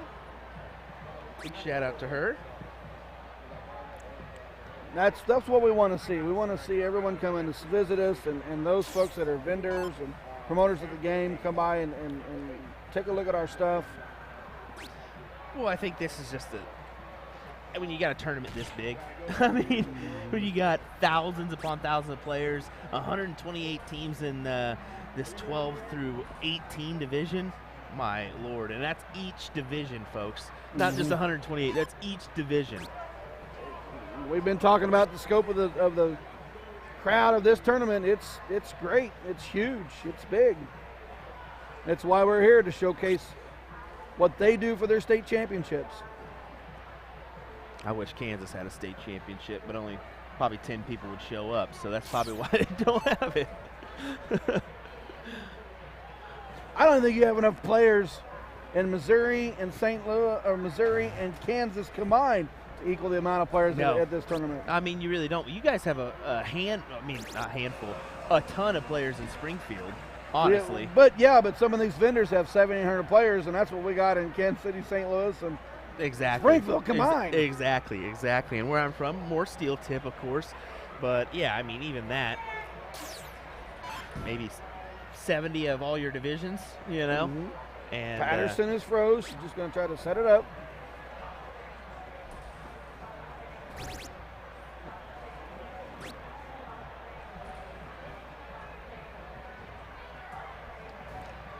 Keith will want that 50-50 28.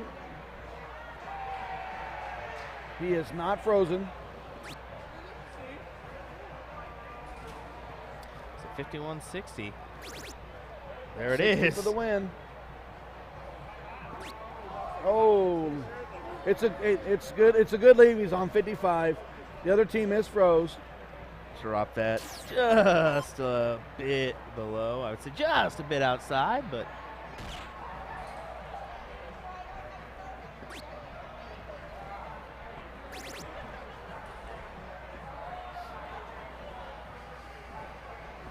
Two 19s, a 38. In any combination, Stern and Gingler will move on.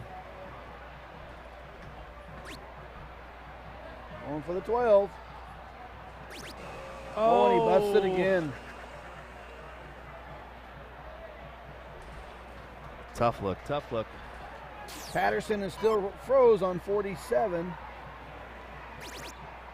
And she throws 45 to leave herself 2. So just go ahead and push that button as Lacey's a little bit back. So Keith's gonna go 55 here for the win. 15 for 40. Asphalt on dart 2. Same on the third. This gets interesting. Lacey can take this 139 out and win this match. It definitely gets interesting when it comes down to your last leg decider and you This come is it down right to check here. it out. 78.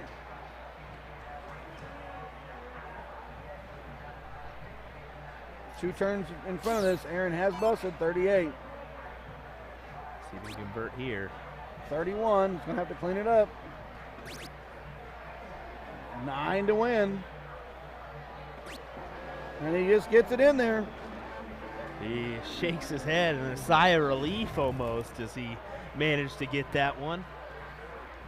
Just got to keep going here, I guess. Paint some happy trees, as is Bob Ross on his back of his jersey there. I like that little addition. Happy trees. Happy trees. It does look like we've got a match here on our second board. So we'll go ahead and get that information. We'll get everything set up for that one. Like I said, this is the gentleman I was saying has a very distinctive throw, really across the face.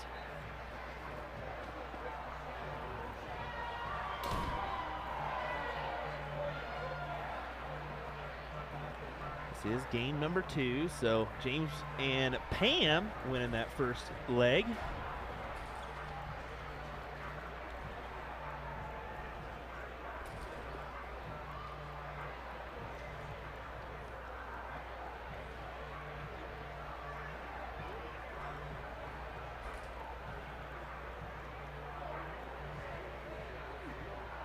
Board 2, we got John Lindsay and Lisa Scroob from Wisconsin. They're from Mid-State Amusement Games. And their opponents, James White, Pam Cooper, Allied Games, both from Wisconsin as well.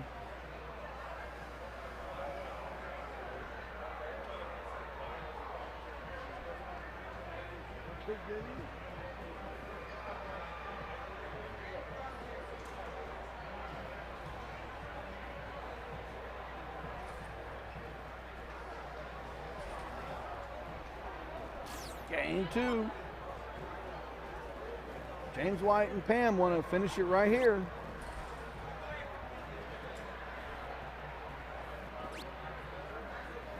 Ooh, all right. Make a little adjustment there to our mic or our camera. I'll tell all those guys just keep an eye out for that camera. So hold on one second.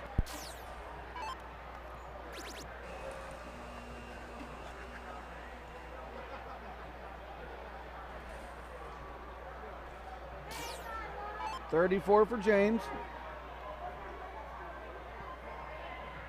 He is not frozen.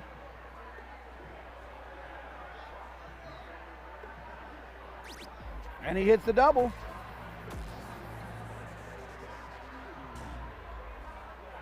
So James White and Pam Cooper will move on.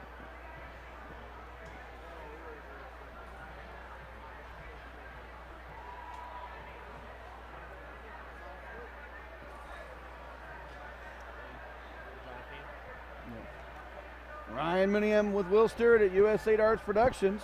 We'll get set up for another match for you shortly.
right, it looks like we have a match coming up potentially on board number 1.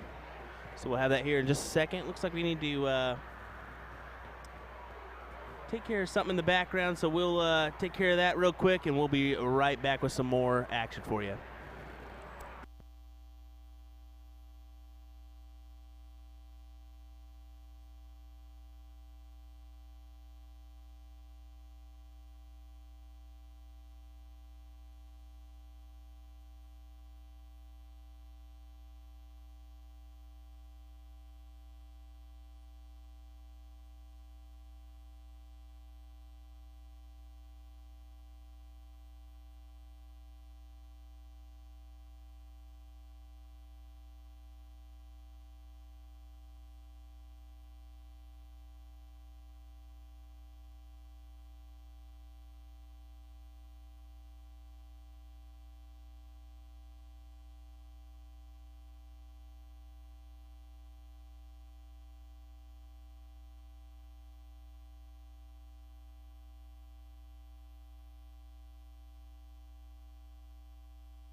Slight glitch there. Sorry about that. Looks like we're raring to go already here. Looks like we're getting our diddles going. We have from Red's Novelty, Betty Jo Sandel and Sarah Buchsack. Their opponents, Matt Copeland and Tyler Rapello from Flipside Coin Machines. Wisconsin State Championships going on, WAMO. This showcase is to bring you the different levels and the different talents, what they do up here compared to other locations.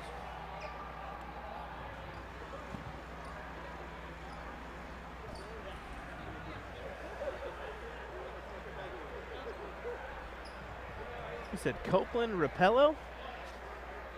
Is that right?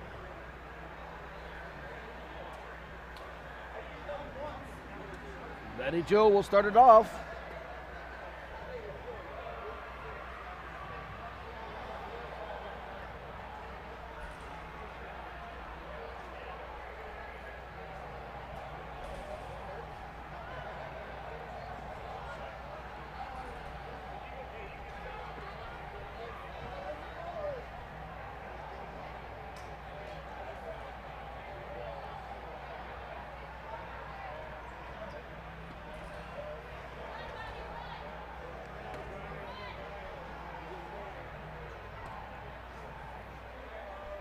Tyler Rapero will try to better than the 58 thrown by Betty Jo.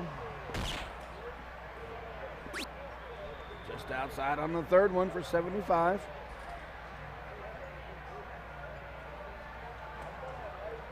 Once again, big shout out to usadartsproduction and Wisconsin Amusement and Music Operators, aka WAMO, for having us out for this event. We definitely appreciate that.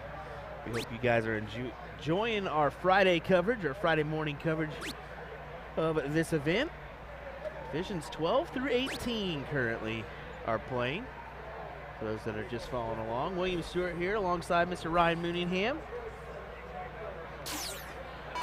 128 teams are entering this division. We are getting into the losers going to go out 33rd through 48th. I mean, it's starting to wind down.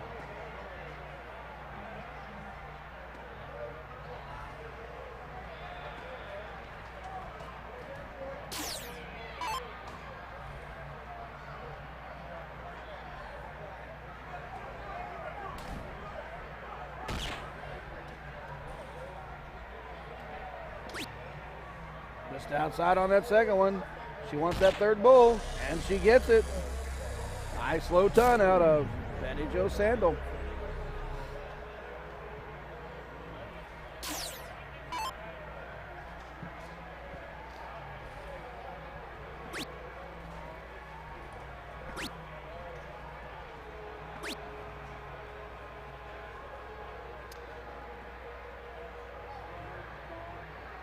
Just 38 scored there.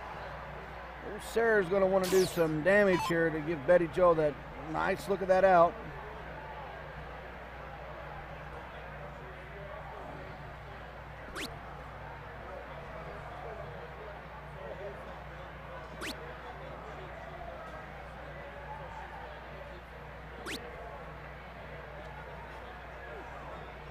.44 on her turn. Matt will be looking for a low ton or better.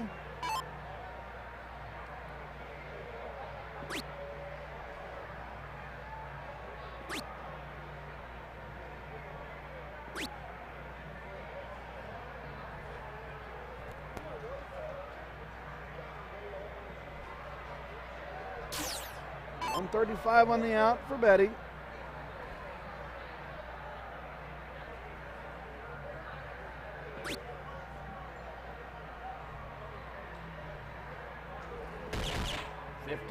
She'll go 50 again.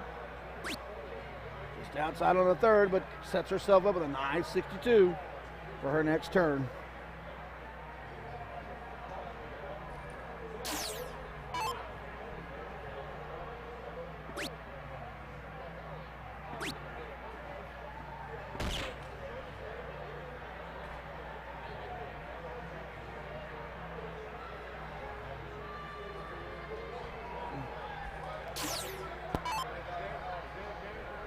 Sarah's going to want to make sure she keeps her score down there, so Betty Jo's got an opportunity to take that 62 out.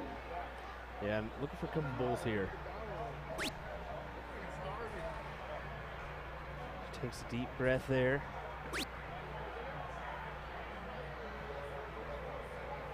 Just a 68, but does help.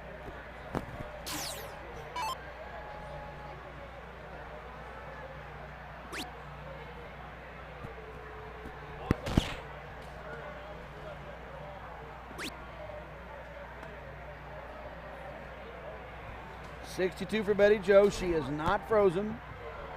12 for 50, 50 for 12. 30 for 32, a lot of options.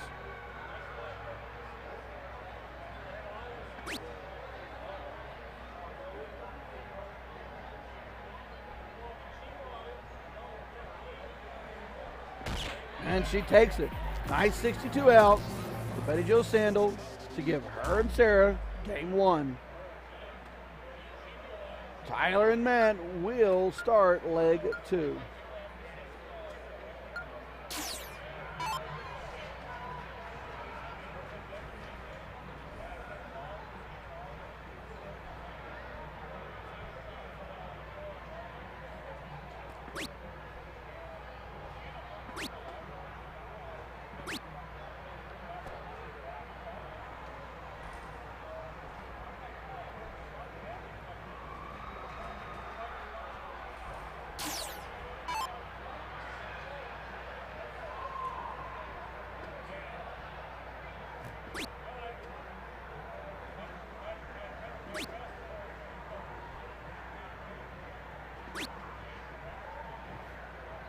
Not the look Betty was hoping for. She did open the first leg.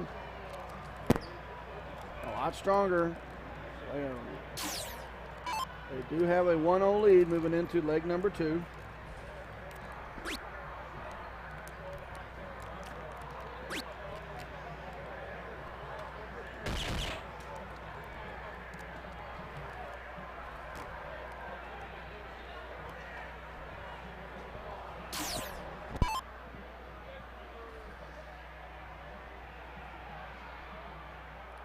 We are kind of getting to that point in the match here. This is a top 48 match, so 128. Now kind of reaching that point in the day, 12:30 local time. So our next session does begin at 4. Kind of give you an idea of when those upper echelon or upper tier players come in. Sorry.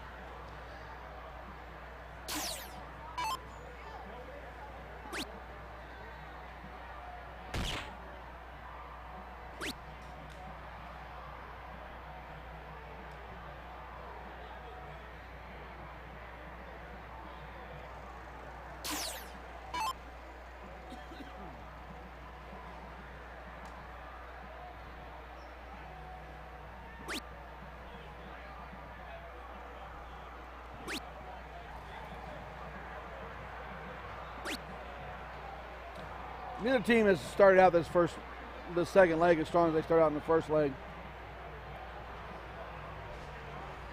I think maybe nerves are starting to come in because you know that whoever loses is out. And they are in the money, but they're at the point where they're going to have to start making decisions.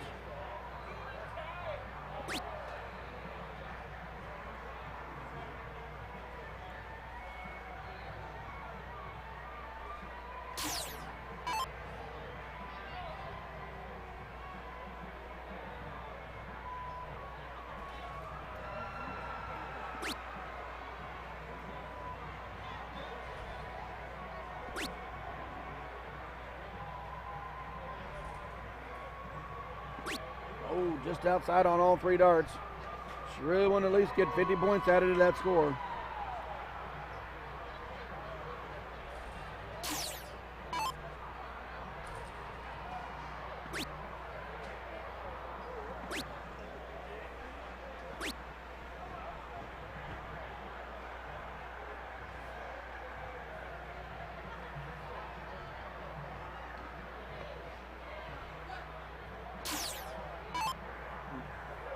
Betty Jo had that first leg where she came out storming hot, and she gets started right here. Yeah, all they need is just one big round from one of these individuals to kind of push the others into a good form here. A lot of times if you're in a situation where you can go low ton, your partner will follow you low ton, and you start building momentum as a partnership to really bring those scores down, get it to the opportunity where you get the outs first. Sometimes you get caught up and you fall a little sloop. You throw a little short, your partner falls a little slow, and your opponents are falling a little slow. You kind of be a little bit where someone just needs to have that one big round, change the whole dynamics of the leg.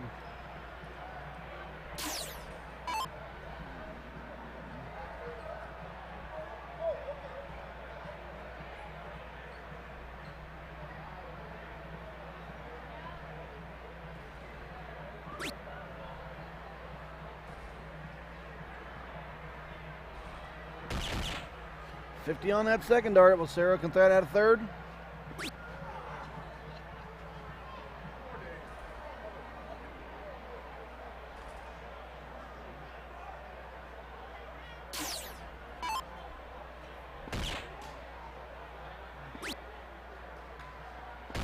There's a couple bulls Tyler's been looking for. He's been wanting that low ton. Yeah, he certainly has been all around it. Just hasn't been able to convert, and there it is. Leaves himself 62.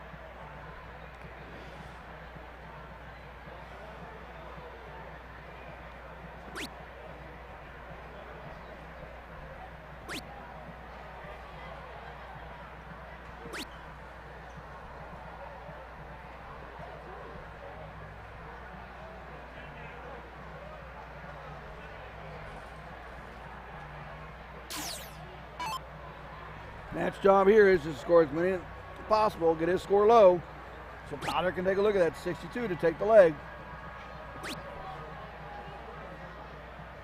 Just outside on 3.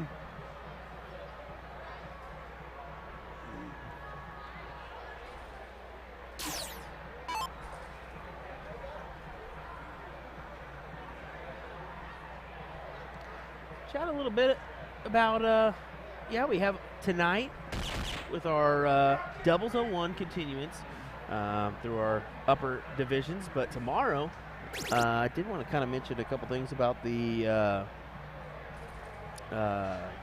team event here soon. 39 wins the leg. Trip 13. Oh, just outside. Take a good look at it, Sarah.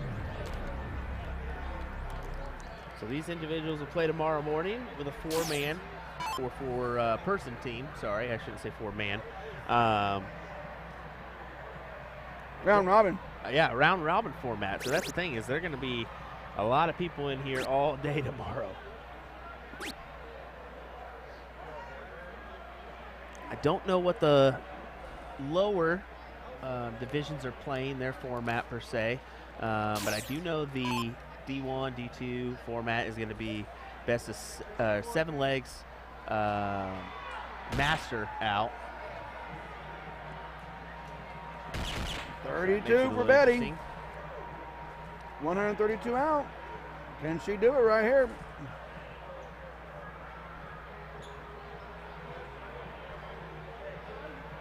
The crowd is getting her hands up in the air. Here we go. Oh, just inside. See her throw her head back there.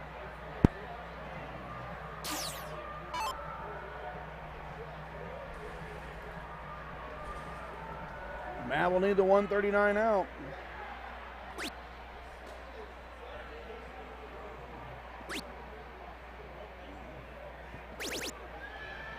Matt was froze by 1 point, and now Tyler with the 43 is froze. Matt's got 77. Sarah and Betty both have 42, but Sarah can win it right here with 1 dart.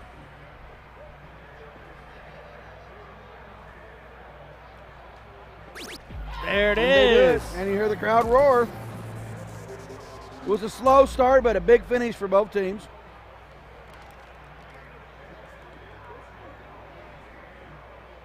Yeah, it certainly was here. Slow start, but hey, yeah, you're certainly right. Big finish there.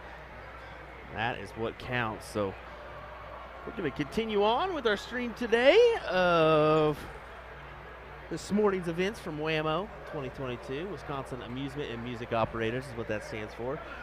Thanks for tuning in today. We definitely appreciate that. If you haven't, give us a like and a follow. Definitely do so. Hit that notification bell. You'll get notified when we do go live. So you can check out this evening's events, this weekend's events, or some of the other events we got coming your way this year. Just to name a few. Cherry Bomb back up here for the Father's Day Frenzy event. ADA National Championships, Music City, Seacoast, TOC. Looking forward to all those events. So yeah, give us that like and follow if you have not. We certainly appreciate it. Share this out to your friends as well.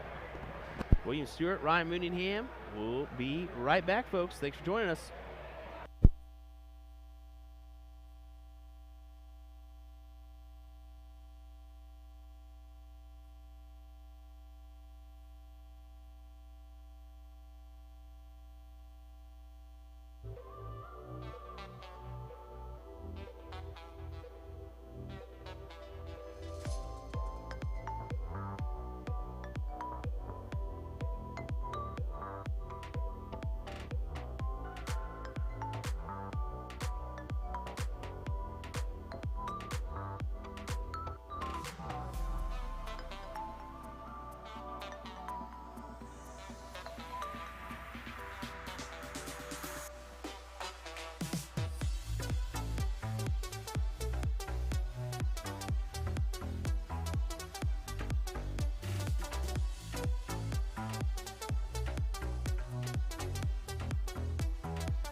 folks. Looks like our next match is going to be coming to the stream here in just a second.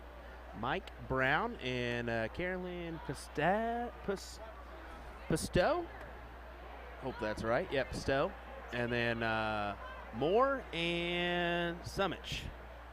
So Mark Summich and Tracy Moore is going to be our next people up to the stream here on board number 1. Those following around on Copy Sport, you can do that via the app and or online. Gotta stay in touch with this bracket. Yeah, we have these 2 teams coming up here in a moment. In the meantime, we'll turn back on the background music and keep it right here until these guys start her on up. Appreciate you joining us here for USA Darts coverage of a WAMO 37th annual Wisconsin State Dart Tournament here from the Dells Dome in Wisconsin Dells. Appreciate you folks tuning in with us.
Well, welcome back, everybody, as we are live here for another Division 12 showdown. This one is for top 24, is that correct? 17 to 24. Alrighty, so there we go. Is this going to be Mike Brown, Carolyn Pistow, taking on Mark Sumich and Tracy Moore. And Mark and Tracy are out of Modern Gaming Company. And Mike and Carolyn are from Cage House Vending. So it tells you how many diverse vending companies and amusement companies that are here with part of WAMO bringing their dart players in to compete in the state championships.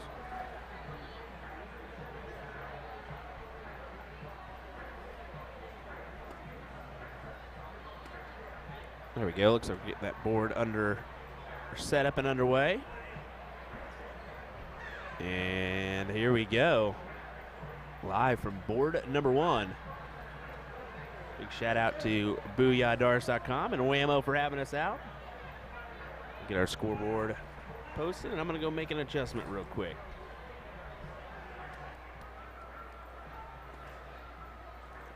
Mark's going to want to open at least the minimal low ton, get his score down.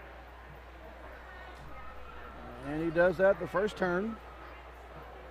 Mike will need to answer it.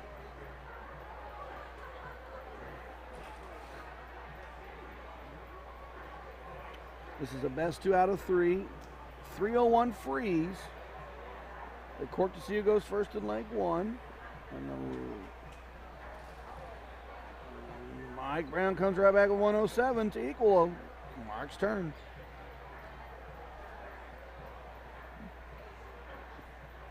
The court to see who goes first in leg 1. The loser of the first leg will start leg 2, and then if there's a decider, their court to see who goes first in leg 3.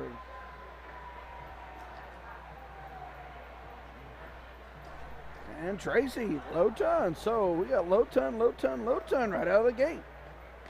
Pressure will be placed on Carolyn to equal or better.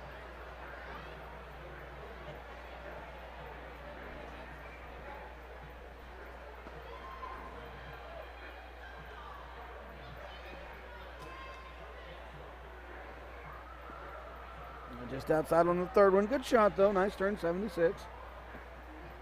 Advantage, Mark and Tracy. Maybe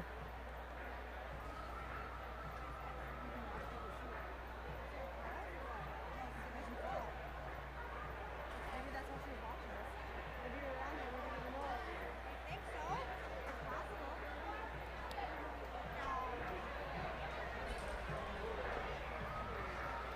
It's possible. 61 on the turn for Mark, equal to 107 to start. Mike's going to try to do the same thing right now. Bull. Just outside. 133, 136. Mark and Mike are not wanting to give up ground. It's going to be on Tracy and Carolyn to get their scores down there so the gentlemen can take their outs. See if Trace can find the big number here.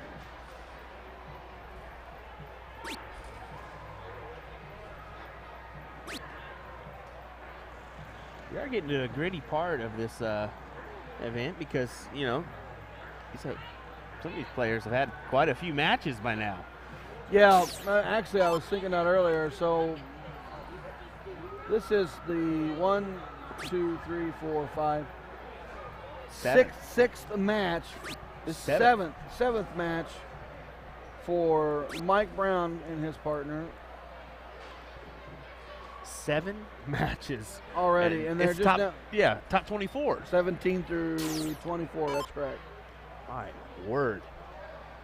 I like this gentleman's shirt as well, Mark.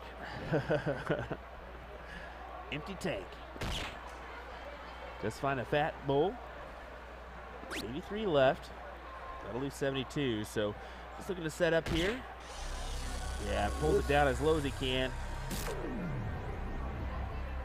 Using that fat bowl, so 22 remaining for Mark.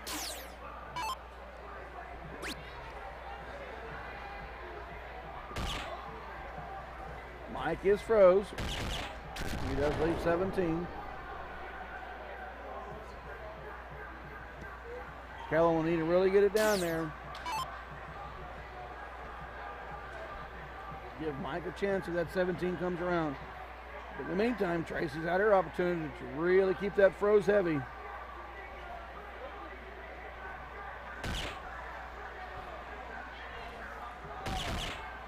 Oh, a hat trick will be huge right here. And she does it. She's got 3 bulls on the screen. So Mark and Tracy have successfully set themselves up both up for outs and have froze the other team pretty handily. All Carolyn can do is try to do what she can to get it down there as fast as she can.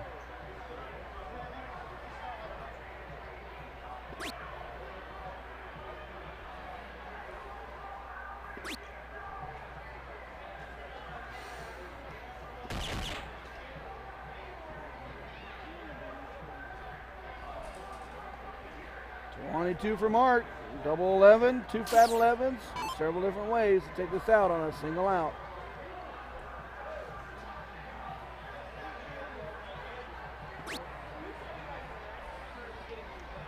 Just needs another one. Finds it.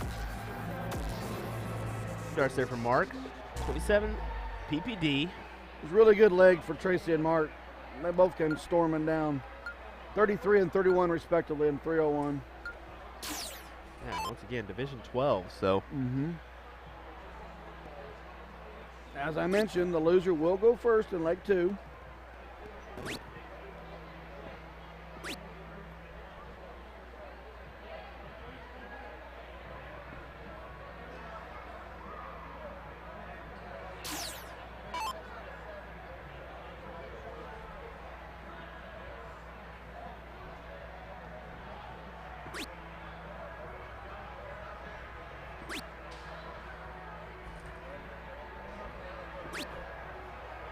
Ooh, slow start for both Mike and Mark for each team.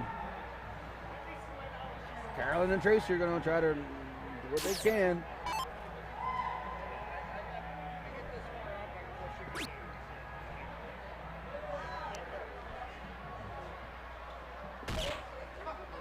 Big bull there. Oh. Maybe time to change a tip or two. Fortunately, that's what happens when you play on the in these matches. You play so much, you need to change, keep your tips, you know, fairly new, fairly changed. You're going to go through a lot. You just accept it.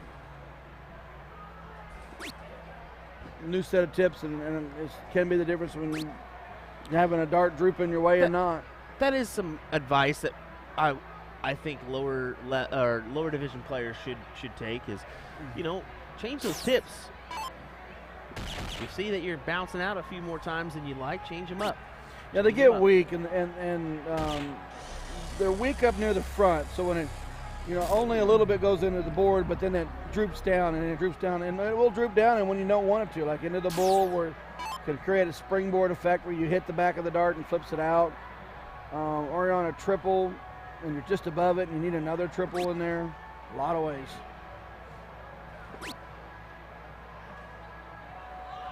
Mark had a very nice first leg, struggling the second leg. He does finish with bull on that third one.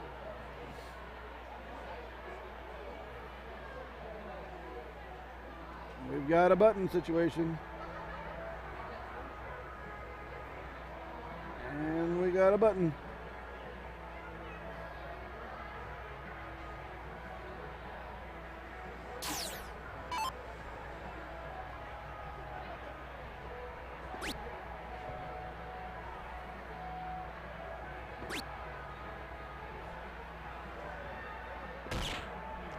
Nice turn for 75 for Carolyn. So the first leg, Mark and Tracy were out in front pretty handily. Now, Mike and Carolyn are showing the pressure back. Oops. Just noticed I forgot to update that score line, so let's go ahead and do that one.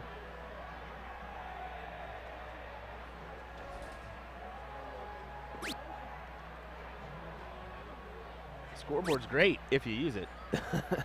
You're wrong. Brown and Pushton. Yeah, I just noticed that too. I was like, oh! There we go. Brown continues the turns. It's another 50, leaving himself 50 out.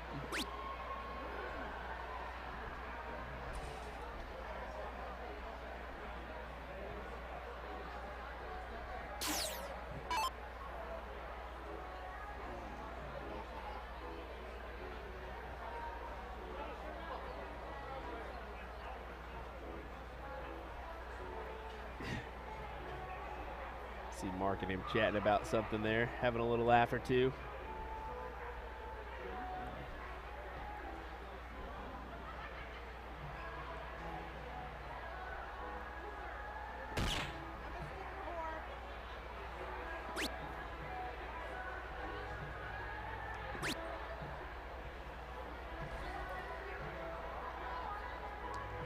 Mark pulls himself down to 154. Not exactly what he would like. You probably wanted a little bit more from there, but gonna have to have some help from Tracy if he wants to do anything with this. Carolyn will just need to bring it down. Give Mike a good shot on that 98. 50 would be ideal.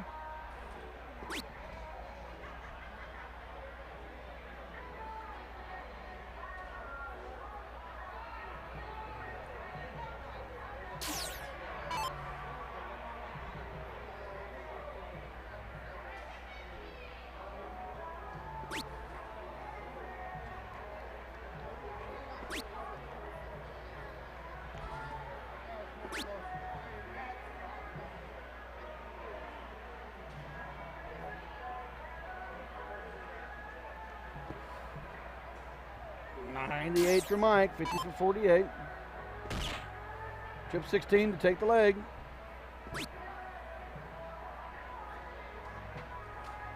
Just out on the third dart.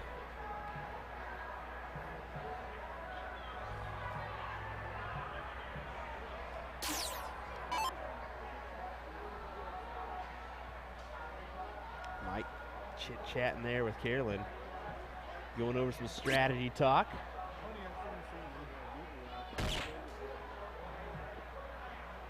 Even in 01, it's very, especially with the freeze rule in effect, it's very, very good. Very, very good. Yeah, sure, whatever. Very, very good. It's a good idea, there we go, to talk with your teammate. Well, you want to make sure, in Mike's situation, he's on and out. He's got 40 left. Look, Carolyn, you don't have to take this out. Just go up there and just score and leave me. I won't be froze. And leave yourself just a situation where just in case I miss, you can take it out comfortably.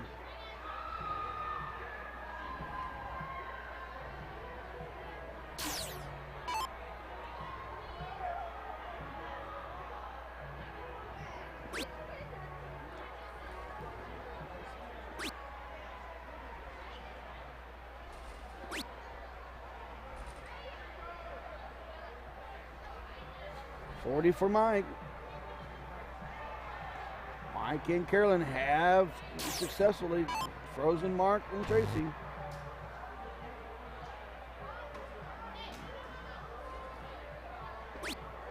Just 20s on the third one.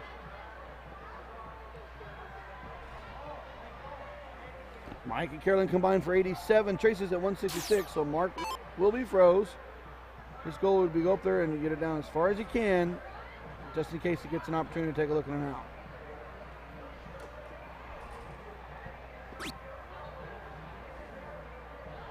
And he will push the button, leave himself 15.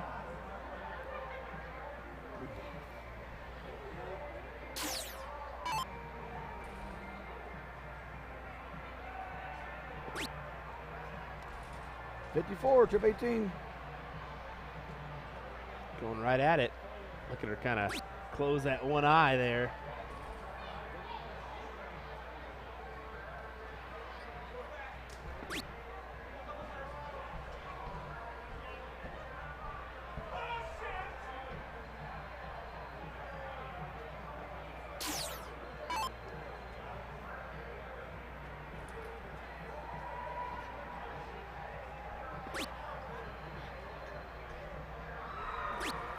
There's some roars from the crowd.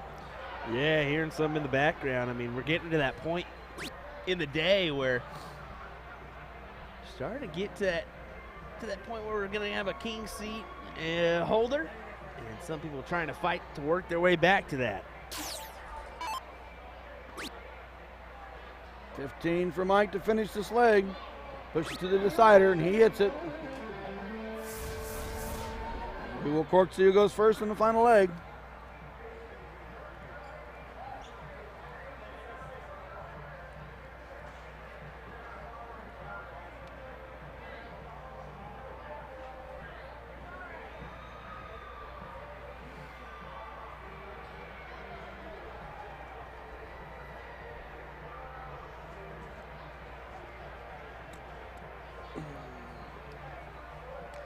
Here comes Mark here to start us off with a diddle, cork, piddle, whatever some people say, bull.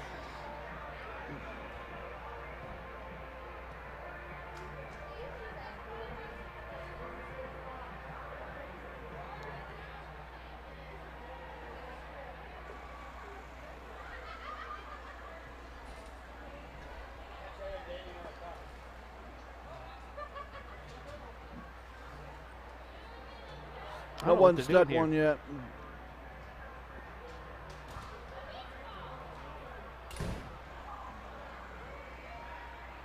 Yeah, usually you'd see somebody just cork until they pop one in. A little unconventional route here. There we go. That one stuck.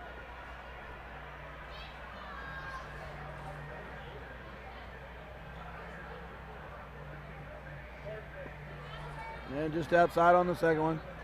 So Mark and Tracy will have the start. Mike and Carolyn, when they put pressure out of the gate, try to get in front of them for the first of the out. There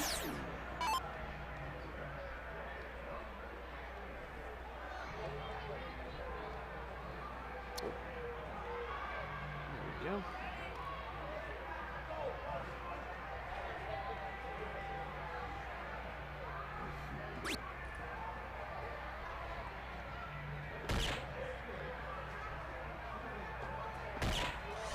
There's a nice low ton. Yeah, that's a great way to start off this third leg decider.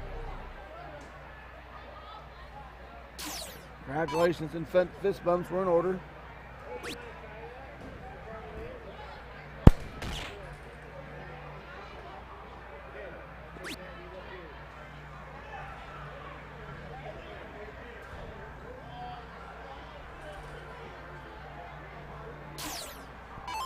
Just popping back open the chat there.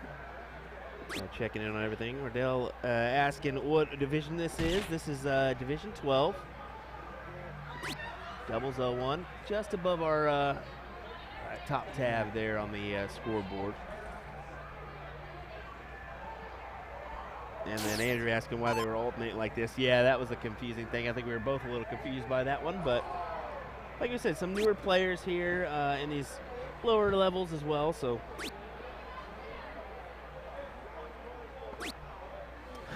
Chris Gribble said, I love that I can have the volume on for now. In regards to Sean's booze. I don't have any catchphrases. Yeah, neither of us have any real good ones except my wow that I always say after some good legs. Nice to see you here, Chrissy. Thanks for joining us. A former, well, I guess she's always a Wisconsinite, but Is she from up here? Yeah, she's from up here. I believe she moved down to Florida. Early Well, there's a 2000s. difference in weather up down there than up here. Big difference in weather. No ton for Mike Brown. Start putting pressure on Tracy and Mark.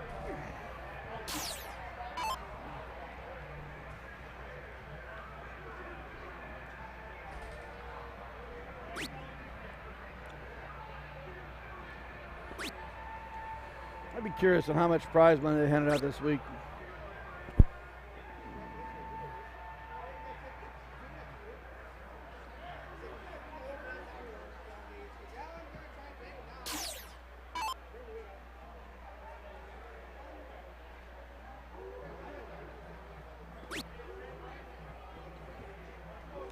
Something about prize money there, buddy? Yeah, just while you were messing with the mics, I was just curious on how much prize money those have been handed out this week, because So they're paying this thing out 32 in. rumor has it, it's 25,000 added On top of their entries. on top of Wow. their entries. So That's quite a bit. the added dollar amount is pretty popular up here, doing like just a standard 100% payback and then the added dollar amount. So I bet they all compete for their blind draws too. yeah, exactly.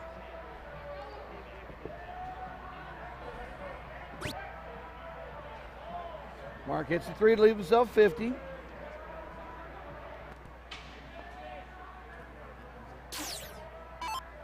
Mike is not froze for this 123. It would be a big opportunity here if he could take it out.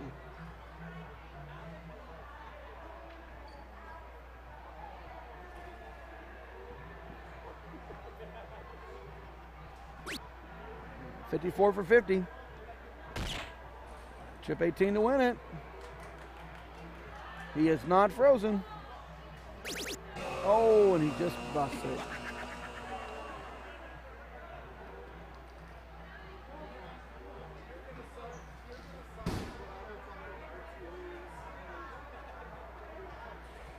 Casey's opportunity right here is to really set up that freeze and give Mark a nice look at that 50.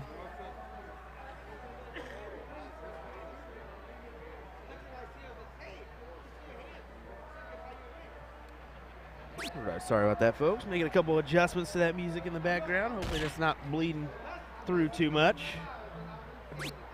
Nice turn for Tracy of 60. She's set up with a 130, but Carolyn really has to hammer hard. Yeah, she unfortunately is the one that's kind of holding back her teammate. Granted, Mark's been throwing some good stuff in this leg. Get down to 50 pretty quick.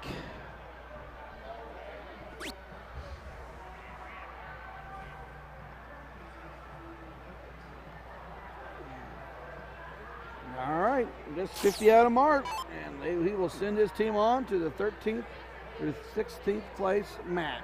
Takes a deep breath there.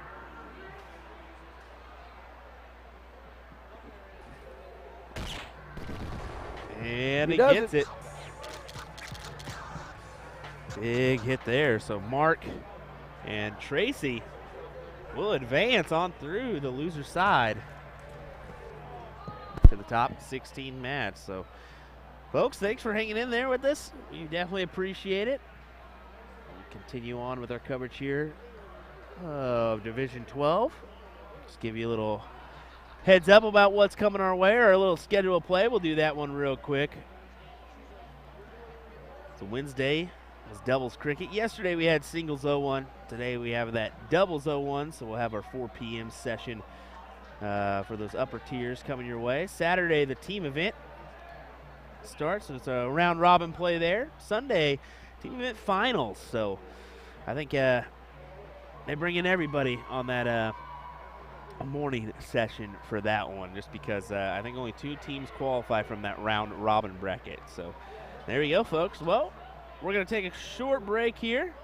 We will hear a word from our sponsors real quick, and then we'll come back, throw in that background music before we have our next matchup in the stream. Hopefully it's sooner rather than later. Thank you, folks, for tuning in to USA Darts Productions coverage of WAMO 2022.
Alrighty, folks, just a little update. I did go up to the control booth just to make sure they had the 1 and 2 prioritized, and they do, so we're going to be seeing some more matches over here in just a moment's time. You have some, kind of they're doing shifts here at WAMO, which makes sense, especially with the 9 a.m. and the 4 p.m. I certainly want to be working all day, which was kind of ironic, which we are almost, but we're going to be taking continue our stream for a little bit longer.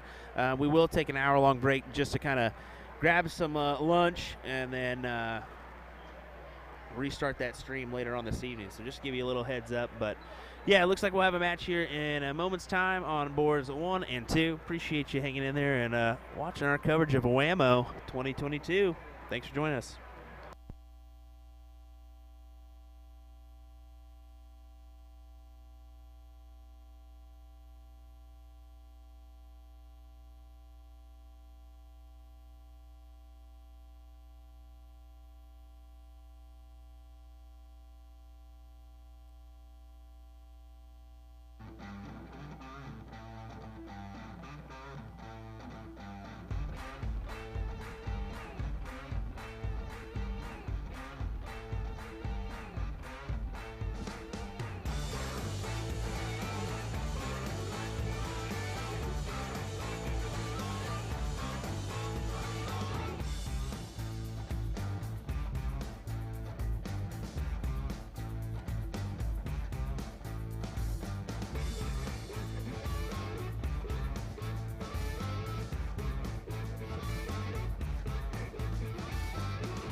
Alrighty, folks. Sorry about the delay here in time. We actually have been working with the control booth up at the front, and it looks like they're going to go ahead and they're trying to shuffle some matches over, but right now they're in that point where like they've got 1, maybe 2 matches coming over in some different divisions too. So and they're kind of working through the bracket. I think the winner side is waiting just a hair for that loser side to catch up. So what we're going to go ahead and do is we're going to cut for break because we want to kind of refresh the stream for the finals. We're going to go ahead and come back about an hour or so, and we're going to catch the finals of these ones and then move right into our upper tiers or upper divisions. So that's going to be our plan of attack for right now.